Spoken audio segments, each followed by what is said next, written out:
আমাদের লাইফকে কন্ট্রোল করে তিনটে জিনিস: 12th হাউস, 9 প্ল্যানেটস এবং আমাদের জডিয়াক সাইন। কিভাবে কন্ট্রোল করে? তোমার যেই দিন জন্ম হয়েছিল সেই দিন মহাকাশে এই গ্রহ নক্ষত্রগুলি যেভাবে ছড়িয়ে ছিটিয়েছিল সেইটিরই একটি ছবি হচ্ছে তোমার কুণ্ডলী। প্রেত বাধা, পিশাচ বাধা, নজর দোষ। আমরা প্রায়শই একটা কথা শুনে থাকি, নজর ইজ রিয়েল। এটা কতটা রিলেভেন্ট? সত্যি কি নজর হয়? তুমি তোমার মেয়ের বিয়ে অনেক বড় করে দিচ্ছ।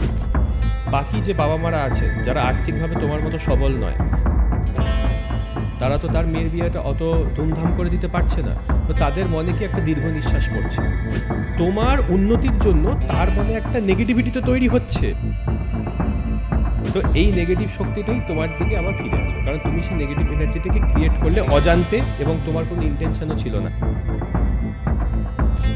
এই যে 4টি রাশি, মেষ, কর্কট, তুলা এবং মকর, এদের বাধক স্থান হচ্ছে নিজেদের ঘর থেকে একাদশ ঘর। তো এদের নিজের যে স্বামী বা স্ত্রী তাকেই নিজের জীবনে সব থেকে বড় অবস্টাকেল মানে। এরা অনেক সময় কমপ্লেন করবে, আমার ওয়াইফের জন্য আমি এটা করতে পারলাম না।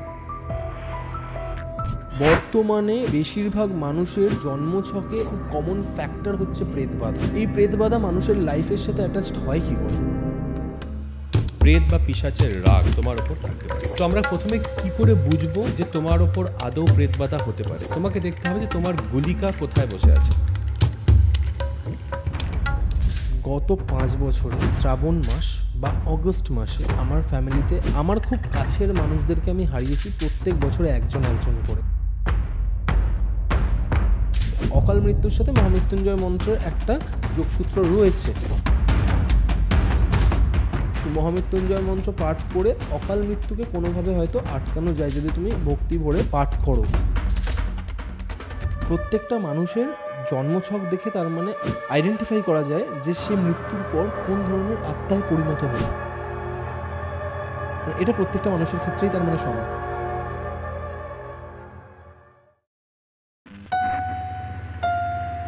গল্পওয়ালা, the real paranormal experience.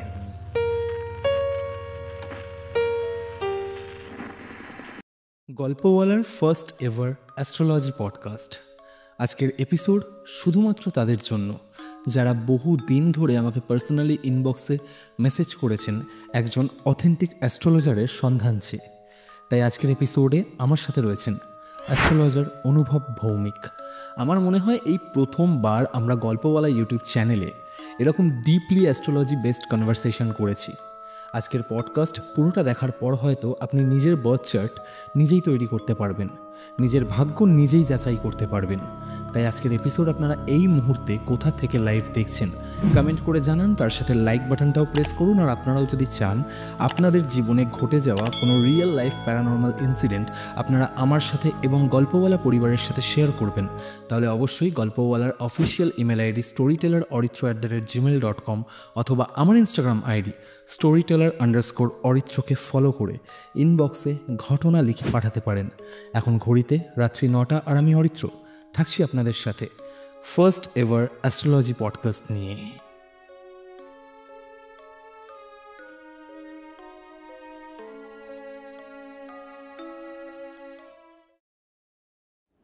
Hello অনুভব। হ্যালো অরিত্র, কেমন আছো? ভালো আছো অরিত্র, তুমি কেমন আছো?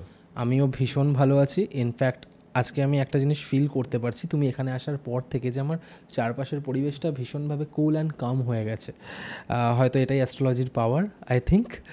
তো যেহেতু গল্পওয়ালা ইউটিউব চ্যানেলে আমরা স্পেসিফিক্যালি ডার্ক এনার্জিস নিয়ে কথা বলি বা ভৌতিক অভিজ্ঞতা, মানুষ নিজেদের জীবনে যা যা অভিজ্ঞতা সঞ্চয় করেছে সেগুলো এসে আমাদের সাথে শেয়ার করে, বাট আজকের যে পডকাস্টটা আমরা করতে চলেছি এটা টোটালি ডিফারেন্ট একটা পডকাস্ট। তার কারণ আজকের পডকাস্টটা শুধুমাত্রই তাদের জন্য যারা নিজেদের লাইফ সম্পর্কে জানতে চায়, যারা তাদের ফিউচার প্রেডিকশন সম্পর্কে জানতে চায়, বা তাদের লাইফে এমন কিছু ঘটনা ঘটছে তার পেছনে কি কারণ হতে পারে সেই সম্পর্কে জানতে চায়।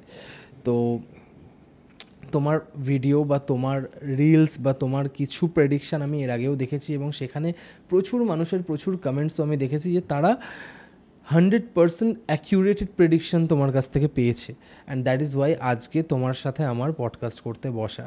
তো যেহেতু পিতৃপক্ষের সূচনা অলরেডি হয়ে গেছে, তাই আজকে আমরা একটু ব্রাইট এনার্জি বা একটু ব্রাইট অ্যাসপেক্ট নিয়ে কথা বলবো। তো আগে একটা কথা বলো, গল্প বলাতে প্রথমবার এসে তোমার কেমন লাগছে? অরিত্র, আমি তোমার শো অনেক দিন থেকে দেখছি। ইনফ্যাক্ট হয়তো 1-2 বছর আগে আমি তোমাকে প্রথমবার দেখেছিলাম ইউটিউবেই, এবং তোমার গল্প এবং তোমার শো দেখতে আমার খুব ভালো লাগে, এবং আমি তোমার শোয়ের রেগুলার দর্শক, এটা তুমি ওকে। হ্যাঁ, আর এখানে এতদিন পরে এসে, মানে এতদিন ধরে তোমাকে দেখার পর এখানে এসে আমার সত্যিই খুব ভালো লাগছে। তো অনেক অনেক ধন্যবাদ আমাকে এখানে ডাকার জন্য। Thank you so much, thanks a lot. দেখো, আজকে যখন আমি তোমার সাথে বসেছি, এই অ্যাস্ট্রোলজি বা জ্যোতিষশাস্ত্র নিয়ে আমার মনে প্রচুর প্রশ্ন আছে। ঠিক আছে, কারণ কোথাও না কোথাও আমি এই সাবজেক্টটাতে বিশ্বাস করি বলেই আজকে আমি এই অকাল্ট ওরিয়েন্টেড কন্টেন্ট বানাচ্ছি। আর আমি নিজে ভীষণভাবে অ্যাস্ট্রোলজিতে বিশ্বাস করি, কিন্তু তারপরেও আমার অনেক কিছু জানার আছে তোমার কাছ থেকে। শুধুমাত্র আমার জন্য নয়, প্রচুর মানুষ আছে যারা আমাকে মেসেজেস করেন, যারা আমাকে কল করেন, তাদের অনেক প্রবলেম থাকে, তারা ফিগার আউট করতে পারে না যে প্রবলেমটা কী কারণে হচ্ছে, কেন হচ্ছে। তো আজকের পডকাস্টের শুরুটাই আমি যেই প্রশ্নটা দিয়ে করতে চাই, দ্যাট ইজ, আমার কোথাও না কোথাও মনে হয় অ্যাস্ট্রোলজিক্যালি হোক বা যে কোনো অ্যাসপেক্টেই হোক, আমাদের লাইফকে কন্ট্রোল করে 3টে জিনিস: 12th হাউস, 9 প্ল্যানেটস এবং আমাদের জডিয়াক সাইন। কিভাবে কন্ট্রোল করে? দেখো, তোমার যেই দিন জন্ম হয়েছিল সেই দিন মহাকাশে এই গ্রহ নক্ষত্রগুলি যেভাবে ছড়িয়ে ছিটিয়ে ছিল, সেইটিরই একটি ছবি হচ্ছে তোমার কুণ্ডলী। আচ্ছা, ঠিক আছে। এবার ধরো আমাদের রাশিচক্রের 12টি রাশি আছে, অর্থাৎ তুমি একটি আকাশকে 360 ডিগ্রি গোলাকার ভেবে নাও, তো সেটাকে 12 দিয়ে ভাগ করলে এক একটা ভাগ কত হচ্ছে 30 ডিগ্রি। তার মানে এক একটা জোডিয়াক বা এক একটা রাশির যে স্প্যান বা এক একটা রাশির যে প্রসার, সেটা হচ্ছে 30 ডিগ্রি অবধি। ঠিক আছে, তাহলে এখানে মেষ থেকে মিন অবধি আমরা দেখতে পাচ্ছি টোটাল 12টি রাশি আছে এবং প্রত্যেকটি 30 ডিগ্রি করে, তাহলে 12 × 30 হয়ে যাচ্ছে 360 ডিগ্রি। ঠিক আছে।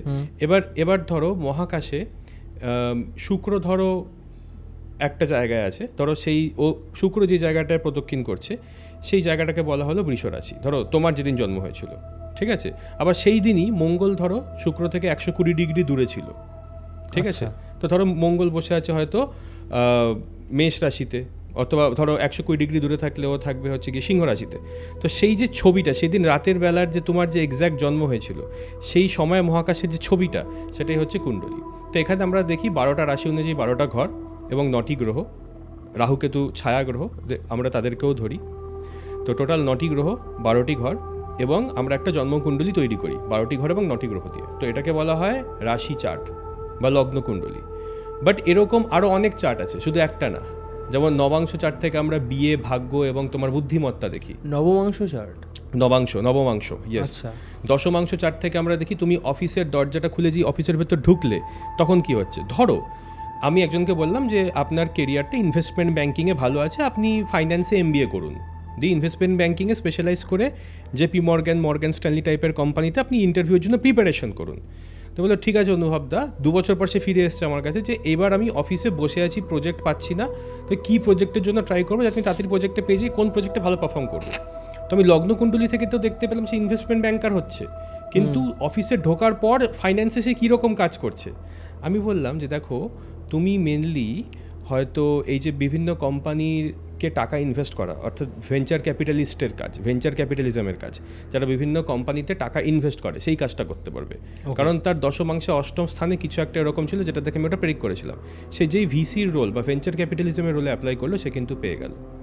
তো এইভাবে আমরা তার মেন কাজটা দেখতে পারি যে তুমি আর্মিতে যাবে, বাট আর্মিতে কি করবে? ট্যাঙ্ক চালাবে, গাড়ি চালাবে, বন্দুক চালাবে, কীরকম আর্মি, নেভি, এয়ারফোর্স, সেটা আমরা দশমাংশ চার্ট থেকে দেখবো। তো লগ্ন চার্ট থেকে আমরা একটা ফিক্স করলাম, দশমাংশ চার্ট থেকে আমরা দেখলাম স্পেসিফিক কী হচ্ছে। ধরো তোমার বিয়ে হচ্ছে একজন এরকম লোকের সাথে যে ফিজিক্যালি প্রচণ্ড ফিট। বললাম যে তোমার যে স্ত্রী হবে, তোমার যে হাজব্যান্ড হবে, সে ফিজিক্যালি খুব ফিট হবে, জিম যাবে, শরীর ভালো থাকবে। কিন্তু নবাংশ চার্টে দেখলাম যে তার সপ্তমপতি নিজস্ব হয়ে গেছে, অর্থাৎ তার মানে কি বিয়ের পরে তার শরীর খারাপ আসতে পারে। আচ্ছা, অনেকে মানে যে বিয়ের পর আমার হাজব্যান্ড বদলে গেছে। তো আমরা দেখি যে মানে লগ্নকুণ্ডলিতে বৃহস্পতি উচ্চস্থ বা ভালো জায়গায়, নবাংশে নিজস্থ, অর্থাৎ পরিবারটা যেন হারিয়ে যাচ্ছে বিয়ের পর। তো এইভাবে আমরা বিভিন্ন চার্ট বিচার করে আমরা বলতে পারি যে স্পেসিফিক্যালি কোন জীবনের কোন জায়গায় কি হচ্ছে। যেমন D4 অথবা চতুর্থাংশ চার্ট থেকে আমরা দেখতে পারি প্রপার্টি, তোমার ফ্ল্যাট হবে না বাড়ি হবে না জমি হবে, তুমি দোতলায় থাকবে না পাঁচতলায় থাকবে। D16 অথবা আমরা কালা আমসা চার্ট থেকে দেখি তুমি কি ধরনের গাড়ি কিনবে, তুমি কি সিড্যান কিনবে, নাকি তুমি XUV কিনবে, নাকি তুমি অটো কিনবে, নাকি তুমি বাসে করে ঘুরতে ভালোবাসবে। তো এইভাবে আমরা বিভিন্ন চার্ট থেকে বিভিন্ন জিনিস স্পেসিফিক্যালি খুব মাইনিউটলি দেখতে পারি এবং পিন পয়েন্ট করতে পারি যে না তুমি SUVই কিনবে, না তুমি সিড্যানই কিনবে, না তুমি এই গাড়িটা লোনে কিনবে, স্পেসিফিক্যালি আমরা বলতে পারি। এবং তার সাথে কেউ যদি মাঙ্গলিক হয়, কারোর চার্টে যদি কাল সর্পদোষ থাকে, যেটা নিয়ে সবার মনে একটা ভয় আছে, এই প্রশ্নগুলো আমি আসবো, আমি একদম ইন ডিটেল জানার চেষ্টা করব একদম। এবং অনেকের কি হয়, অনেকের প্রেত বাধা হয়, অনেকের পিশাচ বাধা হয়, অনেককে বাল পিশাচ ধরে। তো এগুলো কি করে হয়, অনেকের কোনো দেবতা বাধা হয়, অনেকে যেটাই বলে সেটা আর হয় না। ধর আমি বললাম যে অরিত্র জানো তো আমি কালকে একটা ছবি আঁকবো, যেহেতু আমি তোমাকে বলে দিলাম আমি আর ছবিটা আঁকতে পারছি না, নজর লেগে গেল। তোমার কি তুমি আমাকে নজর লাগিয়েছো, তুমি তো আমাকে চেনোই হয়তো 1-2 দিন, তুমি আমাকে নজর কি করে দেবে? কিন্তু ওটা হয়তো জীব দোষ, ওটাকে বলে জিহবা দোষ বা জিহবা বাধা। ওকে, দেবতা বাধা হয় যে দেবতাদের অভিশাপ আছে, পিতৃ বাধা হয় অর্থাৎ আমার পূর্বপুরুষদেরই কিছু অভিশাপ আছে বা তারা কত খারাপ কর্ম করেছিল, সেই খারাপ কর্মের কর্মফল আমাকে ভোগ করতে হচ্ছে, ঠিক আছে। আর বাকিটা তো প্রেত বাধা বা পিশাচা বাধা, ঠিক আছে, সেটাতে আমি ডিটেলসে যাব। তো এইভাবে আমরা বিভিন্ন বাধা দেখতে পাই এবং আমরা ব্ল্যাক ম্যাজিক অর্থাৎ অভিচার দেখতে পাই। ওকে, একে মহর্ষি পরাশর এটাকে অভিচারা বলেছেন। তো অভিচারও আমরা দেখতে পাই যে ব্ল্যাক ম্যাজিক কে করেছে, কিভাবে করেছে, তার কি উদ্দেশ্য এবং এক্স্যাক্টলি কে করেছে। আমরা এগুলো সব কিছুই গুলিকা, মঙ্গল, রাহু, শনি, কেতুর প্লেসমেন্ট থেকে দেখতে পারি, তবে গুলিকা এবং বাধক স্থান মেন। তো এগুলোতে আমরা ডিটেলসে আজকে আলোচনা করব যে কিভাবে এই বাধা বা এই অভিশাপগুলো আমরা দেখতে পারি। তো তুমি একটা কথা বললে যে প্রেত বাধা, পিশাচ বাধা, নজর দোষ। আমাকে একটা কথা বলো, আমরা প্রায়শই একটা কথা শুনে থাকি, নজর ইজ রিয়েল। একদম, এটা কতটা রিলেভেন্ট? সত্যি কি নজর হয়? প্রথম কথা বলি, তুমি যেটা বলছো নজর দোষ, সেটাকে জ্যোতিষশাস্ত্রে বলা হয় দৃষ্টি বাধা, ঠিক আছে। দৃষ্টি বাধায় ঢোকার আগে আমি একটু জেনারেল পারসেপশনটা ক্লিয়ার করে দিতে চাই। ধরো অরিত্র, তুমি তোমার মেয়ের বিয়ে অনেক বড় করে দিচ্ছ, ধরো তোমার বয়স 60 বছর, তোমার মেয়ের বিয়ে তুমি অনেক বড় করে দিচ্ছ। বাকি যে বাবা মারা আছেন যারা আর্থিকভাবে তোমার মতো সবল নয়, তারা তো তার মেয়ের বিয়েটা অত ধুমধাম করে দিতে পারছে না। তো তাদের মনে কি একটা দীর্ঘ নিঃশ্বাস পড়ছে যে না আচ্ছা ও তো ওর মেয়েকে এত ভালো করে বিয়ে দিল, আমি তো জীবনে কিছু করতে পারিনি, তাই আমি আমার মেয়েকে এত বড় করে বিয়ে দিতে পারবো না, এত বড় সোনার চেন দিতে পারবো না। বা ও অরিত্র এত বড় গাড়ি কিনেছে, প্রতিবেশীরা দেখলো ওফ আমার তো, হয়তো জেলাস নয় তোমাকে ভালোবাসে, কিন্তু বলবে যে তাহলে আমি হয়তো অত বড় গাড়ি কিনতে পারলাম না, অরিত্র হয়তো মার্সিডিস কিনে নিয়েছে, আমাকে হয়তো মানে একটা নর্মাল গাড়িতেই সুখী থাকতে হবে। তো তোমার উন্নতির জন্য তার মনে একটা নেগেটিভিটি তো তৈরি হচ্ছে। তো এই নেগেটিভ শক্তিটাই তোমার দিকে আবার ফিরে আসবে, কারণ তুমি সেই নেগেটিভ এনার্জিটাকে ক্রিয়েট করলে অজান্তে এবং তোমার কোনো ইন্টেনশনও ছিল না। এইটাতে কিছুটা নজর লাগে। ওই জন্য তোমার সাথে যখন খুব ভালো কিছু হচ্ছে, তুমি সেটা সোশ্যাল মিডিয়াতে দেখিও না বা খুব বড় করে সেটাকে ফলিও না। যেমন ধরো অনেকে নিজের ছোট বাচ্চা মেয়েটে হয়েছে, ফুটফুটে একজন মেয়ে হয়েছে, ছেলে হয়েছে, তার ছবি প্রচুর পরিমাণে ফেসবুকে পোস্ট করে। আমি বলি একটু বড় হয়ে যাক তারপরে করতে, একদম ছোট তো, হ্যাঁ কোথাও নজর লেগে যায়। কারণ এরকম অনেকে আছে যাদের, যে সমস্ত দম্পতির বাচ্চা হচ্ছে না, তাদের কিছুটা মনে দীর্ঘ নিঃশ্বাস পড়ে যে আমাদের হলো না, ঠিক আছে। তো আমরা নিরীহভাবেই এবং নিজের অজান্তেই কিন্তু নেগেটিভ এনার্জি এভাবে ক্রিয়েট করি। আমি এরকমও দেখেছি যে একটা সদ্যজাত বাচ্চা জন্ম নিয়েছে, এবার বাচ্চাটা ধীরে ধীরে বড় হচ্ছে, বড় হওয়ার সাথে সাথে তার প্রত্যেকটা মুভমেন্ট তার বাবা মা ফোনে ক্যাপচার করছে, করে সেটা সোশ্যাল মিডিয়াতে রিলস বানাচ্ছে, বা তাকে নিয়ে যত সুন্দর সুন্দর খুশির মুহূর্ত আছে সেগুলো তারা সোশ্যাল মিডিয়াতে শেয়ার করছে। ওকে, কিছুদিনের মধ্যেই দেখা যায় বাচ্চাটা খুব গুরুতর আর বাজেভাবে অসুস্থ হয়ে গেল। এবং এটা এতটা কমন অরিত্র, তুমি কল্পনা করতে পারবে না। এটা 99.99% সত্যি। তোমাকে আমি এক জিনিস বলছি অরিত্র, তুমি আজকে থেকে বলতে শুরু করো যে 6 মাস পরে তুমি কি করবে, তুমি দেখো তুমি সেটা 6 বছরেও করতে পারবে না। ঠিক আছে। তো আমাদের মোটামুটি সবারই না জিহবা বাধাটা আছে। তো কেউ কখনো মানে যদি নিজের ভালো কেউ চেয়ে থাকে, তাহলে মনে হয় নিজের আমি ভবিষ্যতে কি করতে চলেছি, আমি এখন কি করছি, সেটা যেন আমি কাউকে দেখাবো না বা কাউকে। তুমি এই কথাটা বললে তো আমি তোমার সাথে আমার একটা এক্সপিরিয়েন্স শেয়ার করবো। আমার একটা খুব বদ অভ্যেস ছিল, যেটা তুমি বললে না যে এরকম অনেকেই আছে যে বলে বেড়ায় সব কিছু। তো আমার ধরো কালকে কোনো একটা ইন্টারভিউ আছে আগামীকাল, তো আমি আগের দিনই আমার সমস্ত বন্ধু বান্ধব এটা ওটা অনেককে আমি, আমার না কালকে এখানে ইন্টারভিউ আছে, আমার কালকে ওখানে একটা ভালো একটা অপরচুনিটিস আছে, এই আছে, কোনো দিন আমি ক্র্যাক করতে পারতাম না। কোনো দিন ক্র্যাক করতে পারতাম না। আমি যেদিন এটা ফিগার আউট করলাম যে আমি কি আগে বলে ফেলি বলে আমার এই কাজটা সাকসেস হচ্ছে না, তুমি বিশ্বাস করবে না 2022-এর এরকমই একটা খুব বড় এমএনসি থেকে আমার কাছে একটা অফার আসে এবং ইন্টারভিউয়ের কল আসে। আমি ইন্টারভিউ দিতে যাই, বাট তার আগের দুদিন আমি কারোর সাথে দেখা করিনি। আমি আমার বাড়ির লোককে পর্যন্ত বলিনি আমার ইন্টারভিউ আছে। আমি যাই, সেই দিনই আমি সিলেক্টেড হই। বাহ, ঠিক আছে, মানে এটা আমার নিজের চোখে দেখা, তাই আমি খুব ভালোভাবে কানেক্ট করতে পারলাম তোমার এই স্টেটমেন্টটা একদম। এবং এই ঘটনাটা আমাদের সাথে সবার সাথেই হয়েছে এবং আমার সাথে তো অনেকবার হয়েছে, তাই আমি এখন খুব সিক্রেটিভ হয়ে গেছি নিজের ভালোর জন্যই। হ্যাঁ, আমার মনে হয় প্রত্যেকেরই এই জিনিসটা ফলো করা উচিত। তুমি যদি জিম গিয়ে থাকো, তুমি দেখবে যে যার বডি সব থেকে ভালো সে দেখবে পুরো হুডি পরে আসে। ওকে, কেন? কারণ সে যতবার বডি দেখাতে গেছে প্রত্যেকবার তার শরীর খারাপ হয়েছে। তো যাদের তুমি যদি জিমে যাও, তুমি দেখবে যাদের সব থেকে বডি ভালো, যারা 3-4 বছর ধরে জিম করছে, তাদের নিজের বডি জিমে বাকিদেরকে শো অফ করতে ইন্টারেস্টেড না। এক্স্যাক্টলি, তাদের কাছে ওটা একটা সাধনা হয়ে গেছে, তাদের কাছে নিজের শরীরটা একটা সাধনা হয়ে গেছে।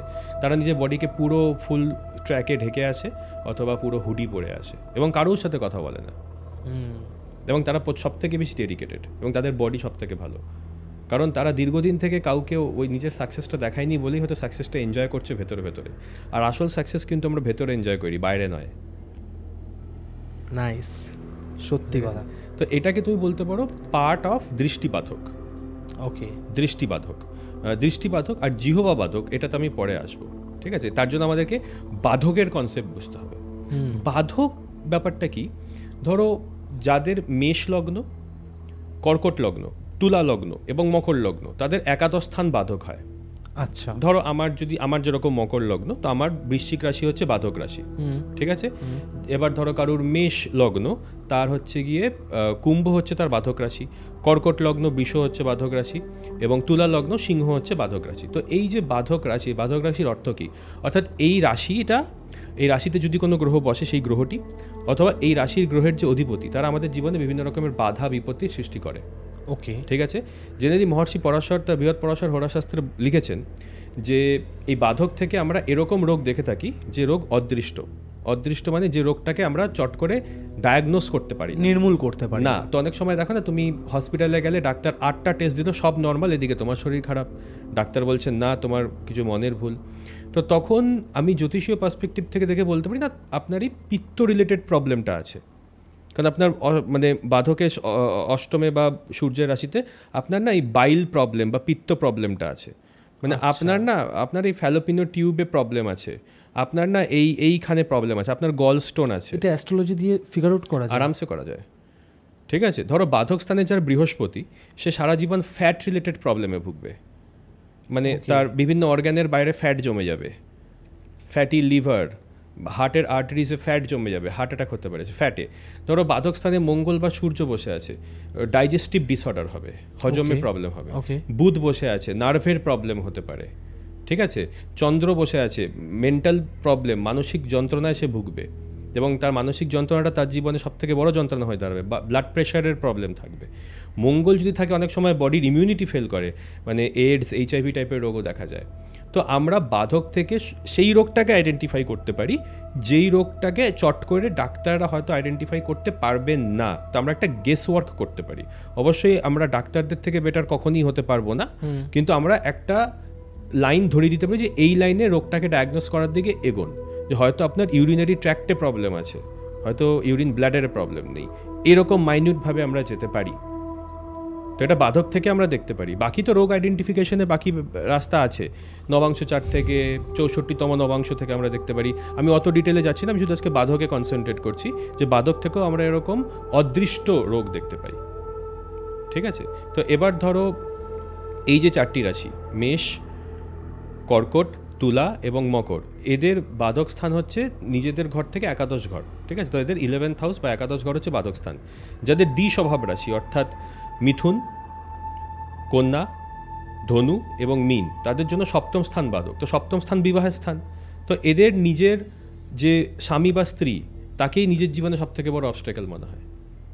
আচ্ছা, কারণ 7ম স্থানই বাধক। তো এরা অনেক সময় কমপ্লেন করবে যে আমার ওয়াইফের জন্য আমি এটা করতে পারলাম না, যেখানে দোষটা কিন্তু তার নিজের, আমি আমার হাজব্যান্ডের জন্য করতে পারলাম না, তুমি আমাকে আটকে দিলে, তোমার জন্য আমাকে আমার কেরিয়ার বিসর্জন দিতে হয়েছে, বা আমার বউ আমাকে বাধা দিয়েছে বলে আমি এটা করতে পারিনি।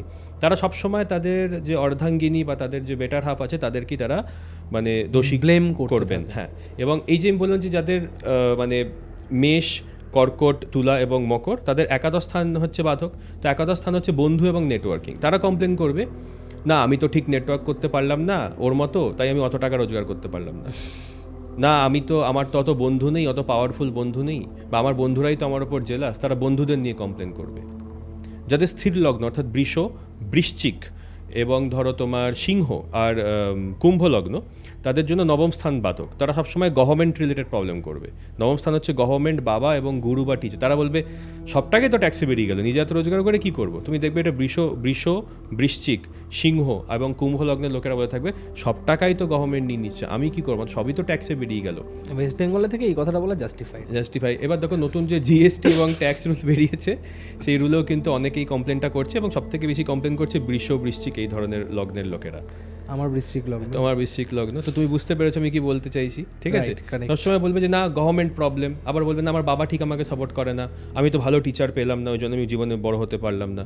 তো ওই নবম স্থান থেকে আমরা বাবা, টিচার বা গুরু এবং আমরা কোথাও একটা গিয়ে গভর্নমেন্টকে দেখে থাকি। তো যার জন্য আমরা এই ধরনের প্রবলেমগুলোর কথা বলে থাকি। তো এই যে বাধক গ্রহ, এই বাধক গ্রহ থেকে আমরা বিভিন্ন কিছু আইডেন্টিফাই করতে পারি। ধরো বাধক গ্রহ যদি লগ্নে থাকে, লগ্ন মানে হচ্ছে তুমি, লগ্ন হচ্ছে প্রথম ঘর, ফার্স্ট হাউস, মানে হচ্ছে তুমি নিজেই। লগ্নে যদি বাধক গ্রহ থাকে, তোমার নিজের ভুলভাল ডিসিশনের জন্যই তুমি জীবনে বিপদে পড়বে। ওকে। তোমার যদি ধরো তোমার যদি মানে বাধক গ্রহ দ্বিতীয় থাকে, তাহলে তুমি ভুল ফাইন্যান্সিয়াল ডিসিশনের জন্য বিপদে পড়বে। বাধক গ্রহ যদি তৃতীয় থাকে, তৃতীয় ঘর হচ্ছে কথাবার্তা অথবা কমিউনিকেশনের ঘর, তো তুমি তোমার ভুলভাল কথাবার্তার জন্য তুমি বিপদে পড়বে। বাধক গ্রহ যদি চতুর্থে থাকে, তাহলে তুমি তোমার প্রপার্টি রিলেটেড ভুলভাল ডিসিশনের জন্য তুমি বিপদে পড়বে। ওকে। তো এইভাবে বাধক গ্রহ থেকে আমরা জানতে পারি। ধরো এইগুলো কি কোনোভাবে নিজেরাও আইডেন্টিফাই করা যায়? অবশ্যই। দর্শকরা যদি তাদের চার্টটা খুলে বসেন, ওনারা দেখতে পারেন যে ওনাদের কী লগ্ন, সেই লগ্ন অনুযায়ী কোনটা বাধক গ্রহ, সেই বাধক গ্রহ ঠিক কোন ঘরে বসে আছে, সেই ঘর যেটাকে সিগনিফাই করে, সেই ঘর রিলেটেড প্রবলেম কিন্তু ওনাদের আসবে।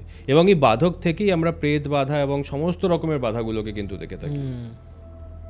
তুমি প্রেত বাধার কথা বললে, বর্তমানে বেশিরভাগ মানুষের জন্মছকে খুব কমন অ্যাসপেক্ট বা খুব কমন ফ্যাক্টর হচ্ছে প্রেত বাধা। এই প্রেত বাধা মানুষের লাইফের সাথে অ্যাটাচড হয় কি করে? দেখো এটাকে বলা হয়, আমি যদি বলি ইংরেজিতে, কারণ আজকাল কনজুরিং রিসেন্টলি একটি সিনেমা বেরিয়েছে, অ্যাঙ্গার অফ স্পিরিটস, অথবা প্রেত বা পিশাচের রাগ তোমার ওপর থাকতে পারে। তো আমরা প্রথমে কি করে বুঝবো যে তোমার ওপর আদৌ প্রেত বাধা হতে পারে? তোমাকে দেখতে হবে যে তোমার গুলিকা কোথায় বসে আছে। তোমার গুলিকা মানে? দেখো নবগ্রহ যেরকম জানলে, তো সেরকম কিছু অপ্রকাশ গ্রহ হয়, যেরকম ব্যতিপথ, ঠিক আছে, গুলিকা, মান্ডি। এবার গুলিকা মান্ডি অলমোস্ট সেম জিনিস। এবার গুলিকাকে বলা হয় যে শনিপুত্র গুলিকা, শনির পুত্র হচ্ছে গুলিকা, ঠিক আছে, যে একটি মাংসপিণ্ড ছিল। তো গুলিকা আমাদের হরোস্কোপে যেখানে বসবে, সেখানে কিন্তু কিছু নেগেটিভ কর্মফল আমরা ভোগ করি, ঠিক আছে। তো এবার ধরো এই যে বাধক স্থান বললাম, গুলিকা যদি বাধক স্থানে থাকে, অথবা যে বাধক স্থানের যে অধিপতি সেটা যদি গুলিকার সাথে জড়িয়ে যায়, তাহলে আমরা প্রেত বাধার শিকার হতে পারি। কিভাবে? এবার দেখো, এই যে গুলিকা, এই যদি জলের রাশিতে থাকে, অর্থাৎ কর্কট, বৃশ্চিক অথবা মীন রাশিতে থাকে, তাহলে যে ভূতটি তোমাকে ক্ষতিগ্রস্ত করার চেষ্টা করছে, তার মৃত্যু হয়েছিল জলে ডুবে। যদি গুলিকা অগ্নি রাশি, অর্থাৎ মেষ, সিংহ এবং ধনুতে থাকে, তাহলে যে প্রেত তোমাকে বিপদে ফেলার চেষ্টা করছে, তার মৃত্যু হয়তো আগুনে পুড়ে হয়েছিল। যদি পৃথিবী রাশিতে থাকে, অর্থাৎ আর্থ সাইনে থাকে, বৃষ, কন্যা অথবা মকরে থাকে, তাহলে হয়তো তার ভূমিকম্পে বা কোনো প্রাকৃতিক দুর্যোগে মৃত্যু হয়েছিল। এবং যদি তার বায়ু রাশিতে থাকে, যেরকম ধরো তুলা, মিথুন এবং কুম্ভে থাকে, তাহলে তার হয়তো ক্যান্সার বা কোনো খুব ক্রনিক রোগ, লাং ক্যান্সার বা এরকম ধরনের কিছুতে মৃত্যু হয়েছিল। তো আমরা এখান থেকে জানতে পারি যে কোন ধরনের যে প্রেত তোমাকে বিপদে ফেলার চেষ্টা করছে, তার মৃত্যু কিভাবে হয়েছিল। এবার আমাদের নেক্সট জানতে হবে যে এই যে প্রেত, এটি কে, এক্স্যাক্টলি কে সেটা। তো এই গুলিকার কানেকশন যদি তোমার তৃতীয় পতির সাথে হয়ে থাকে, তাহলে তোমার ভাই বা তোমার প্রতিবেশী। তার কারণ তৃতীয় ঘর থেকে আমরা আমাদের ছোট ভাই বোন এবং প্রতিবেশীদের দেখি। তো গুলিকার সাথে তৃতীয় পতির যোগ থাকলে যে প্রেত তোমাকে প্রবলেম করার চেষ্টা করছে, সে হয়তো তোমার পাড়া প্রতিবেশী, অথবা তোমার ছোট ভাই যে সদ্য মারা গেছে, যদি চতুর্থ স্থানের সাথে বা চতুর্থপতির সাথে গুলিকার কানেকশন হয়, তাহলে তোমার মায়ের সাইড বা তোমার মায়ের মৃত্যুর পর মাই তোমাকে কন্ট্যাক্ট করার চেষ্টা করছে, বা তোমার পরিবারের কেউ। পঞ্চম স্থানের সাথে হলে গুলিকার কানেকশন, পঞ্চম স্থানের সাথে হলে তোমার নিজের সন্তান, অথবা পঞ্চম স্থান থেকে আমি নিজের সন্তানকেও দেখি, আবার গ্র্যান্ডফাদারকেও দেখি, দাদুকেও দেখি, অর্থাৎ তোমার দাদুর ভূত। তো যদি তার সাথে গুলিকার সাথে ষষ্ঠ স্থানের কানেকশন থাকে, তাহলে তোমার যে কোনো শত্রু বা তোমার মামা। সপ্তম স্থানের সাথে থাকলে তোমার গত হয়ে গেছেন এরকম কোনো লাইফ পার্টনার বা এক্স গার্লফ্রেন্ড। অষ্টম স্থানের সাথে থাকলে হয়তো শ্বশুরবাড়ির কেউ। নবম স্থানের সাথে থাকলে বাবা মারা গেছেন, তার ঘোস্ট তোমাকে কন্ট্যাক্ট করার চেষ্টা করছে। দশম স্থানের সাথে থাকলে হয়তো তোমার কোনো কলিগ, তোমার অফিসের কোনো কলিগ। একাদশ স্থানের সাথে থাকলে তোমার কোনো গত হয়ে যাওয়া বন্ধু। এবং দ্বাদশ স্থানের সাথে থাকলে জেনারেলি কোনো প্রবলেম হয় না, দ্বাদশপতির সাথে গুলিকার কানেকশন থাকলে। এইবার ব্যাপারটা হচ্ছে যে যদি এই গুলিকার কানেকশন রাহুর সাথে থাকে, তাহলে যে ভূত বা যে প্রেত তোমাকে বিপদে ফেলার চেষ্টা করছে, তোমার সাথে কন্ট্যাক্ট করার চেষ্টা করছে, তার হয়তো কোনো বিষক্রিয়ায় বা ক্যান্সারে মৃত্যু হয়েছিল। যদি শনির সাথে কানেকশন থাকে গুলিকার, তাহলে বুঝতে হবে যে মারা গেছে, যিনি কষ্ট পাচ্ছেন, তার অ্যাকচুয়ালি প্রচণ্ড দারিদ্র্যে মৃত্যু হয়েছিল। তিনি হয়তো কোনো জেলে একা আটকে ছিলেন, এরকম কোনো খুব পীড়িত আত্মা। যদি তার কানেকশন মঙ্গলের সাথে হয়ে থাকে, তাহলে খুব ডেঞ্জারাস বাইক বা কার অ্যাক্সিডেন্ট, অথবা উনি যুদ্ধে মারা গেছিলেন, অথবা খুব ওনার ভয়ানক একটি মৃত্যু যন্ত্রণা উনি পেয়েছিলেন এবং হঠাৎ করে মারা গেছিলেন। ঠিক আছে? তো ধরো আমাদের যখন অপমৃত্যু হয়, তখন তো আমরা আমাদের জীবনের সম্পূর্ণ কর্মফলটাকে পুরো করতে পারি না, কারণ আমরা তো টোটাল 80 বছরের বা 90 বছরের হয়তো আয়ু নিয়ে এসেছি। কিন্তু ধরো অ্যাক্সিডেন্ট হয়ে গেল, তো 40 বছর বয়সে একটি লোক মারা গেল, তারপরেও তো তার লাইফ স্প্যানটা আরও ছিল। তাহলে সেই যে বাকি কর্মফলটা, সেই একটি সূক্ষ্ম শরীরে কিন্তু সেই কর্মফলটাকে বার্ন করে প্রেত ফর্মে। তো ঠিক আছে, তো এরাই আমাদেরকে কন্ট্যাক্ট করার চেষ্টা করে। তো যার জন্য আমাদের কিন্তু খুব ভালোভাবে শ্রাদ্ধ বা অন্ত্যেষ্টিক্রিয়া পালন করা উচিত। এবং যদি তোমার মনে হয় যে তোমার বাড়িতে এরকম কোনো দোষ আছে, প্রেত দোষ আছে, তাহলে তোমার তর্পণ অবশ্যই করা উচিত। সত্যনারায়ণ পুজো, তর্পণ এবং বিভিন্ন রকমের উগ্র দেবীর পুজো অর্চনা করা উচিত। আমি তোমাকে একটা খুব পার্টিকুলার কোয়েশ্চেন জিজ্ঞেস করতে চাই, যেটা আমার নিজের ফ্যামিলি ওরিয়েন্টেড। ওকে, সেটা হচ্ছে যে গত 5 বছরে শ্রাবণ মাস বা অগস্ট মাসে আমার ফ্যামিলিতে, মানে শুধুমাত্র আমার বাবার পরিবারের ফ্যামিলি নয়, আমার মায়ের দিকেরও, মানে আমার খুব কাছের মানুষদেরকে আমি হারিয়েছি প্রত্যেক বছরে একজন করে। বিগত 5 বছরে এটা আমি ফিগার আউট করেছি। তো আমি যখন এটা নিয়ে রিসার্চ করতে শুরু করলাম, তখন আমি ফিল করলাম বা আমি জানতে পারলাম যে এটা কোনোরকম পিতৃদোষের কারণে হতে পারে। ঠিক আছে? তো এই বছর শ্রাবণ মাস শুরু হওয়ার পর থেকে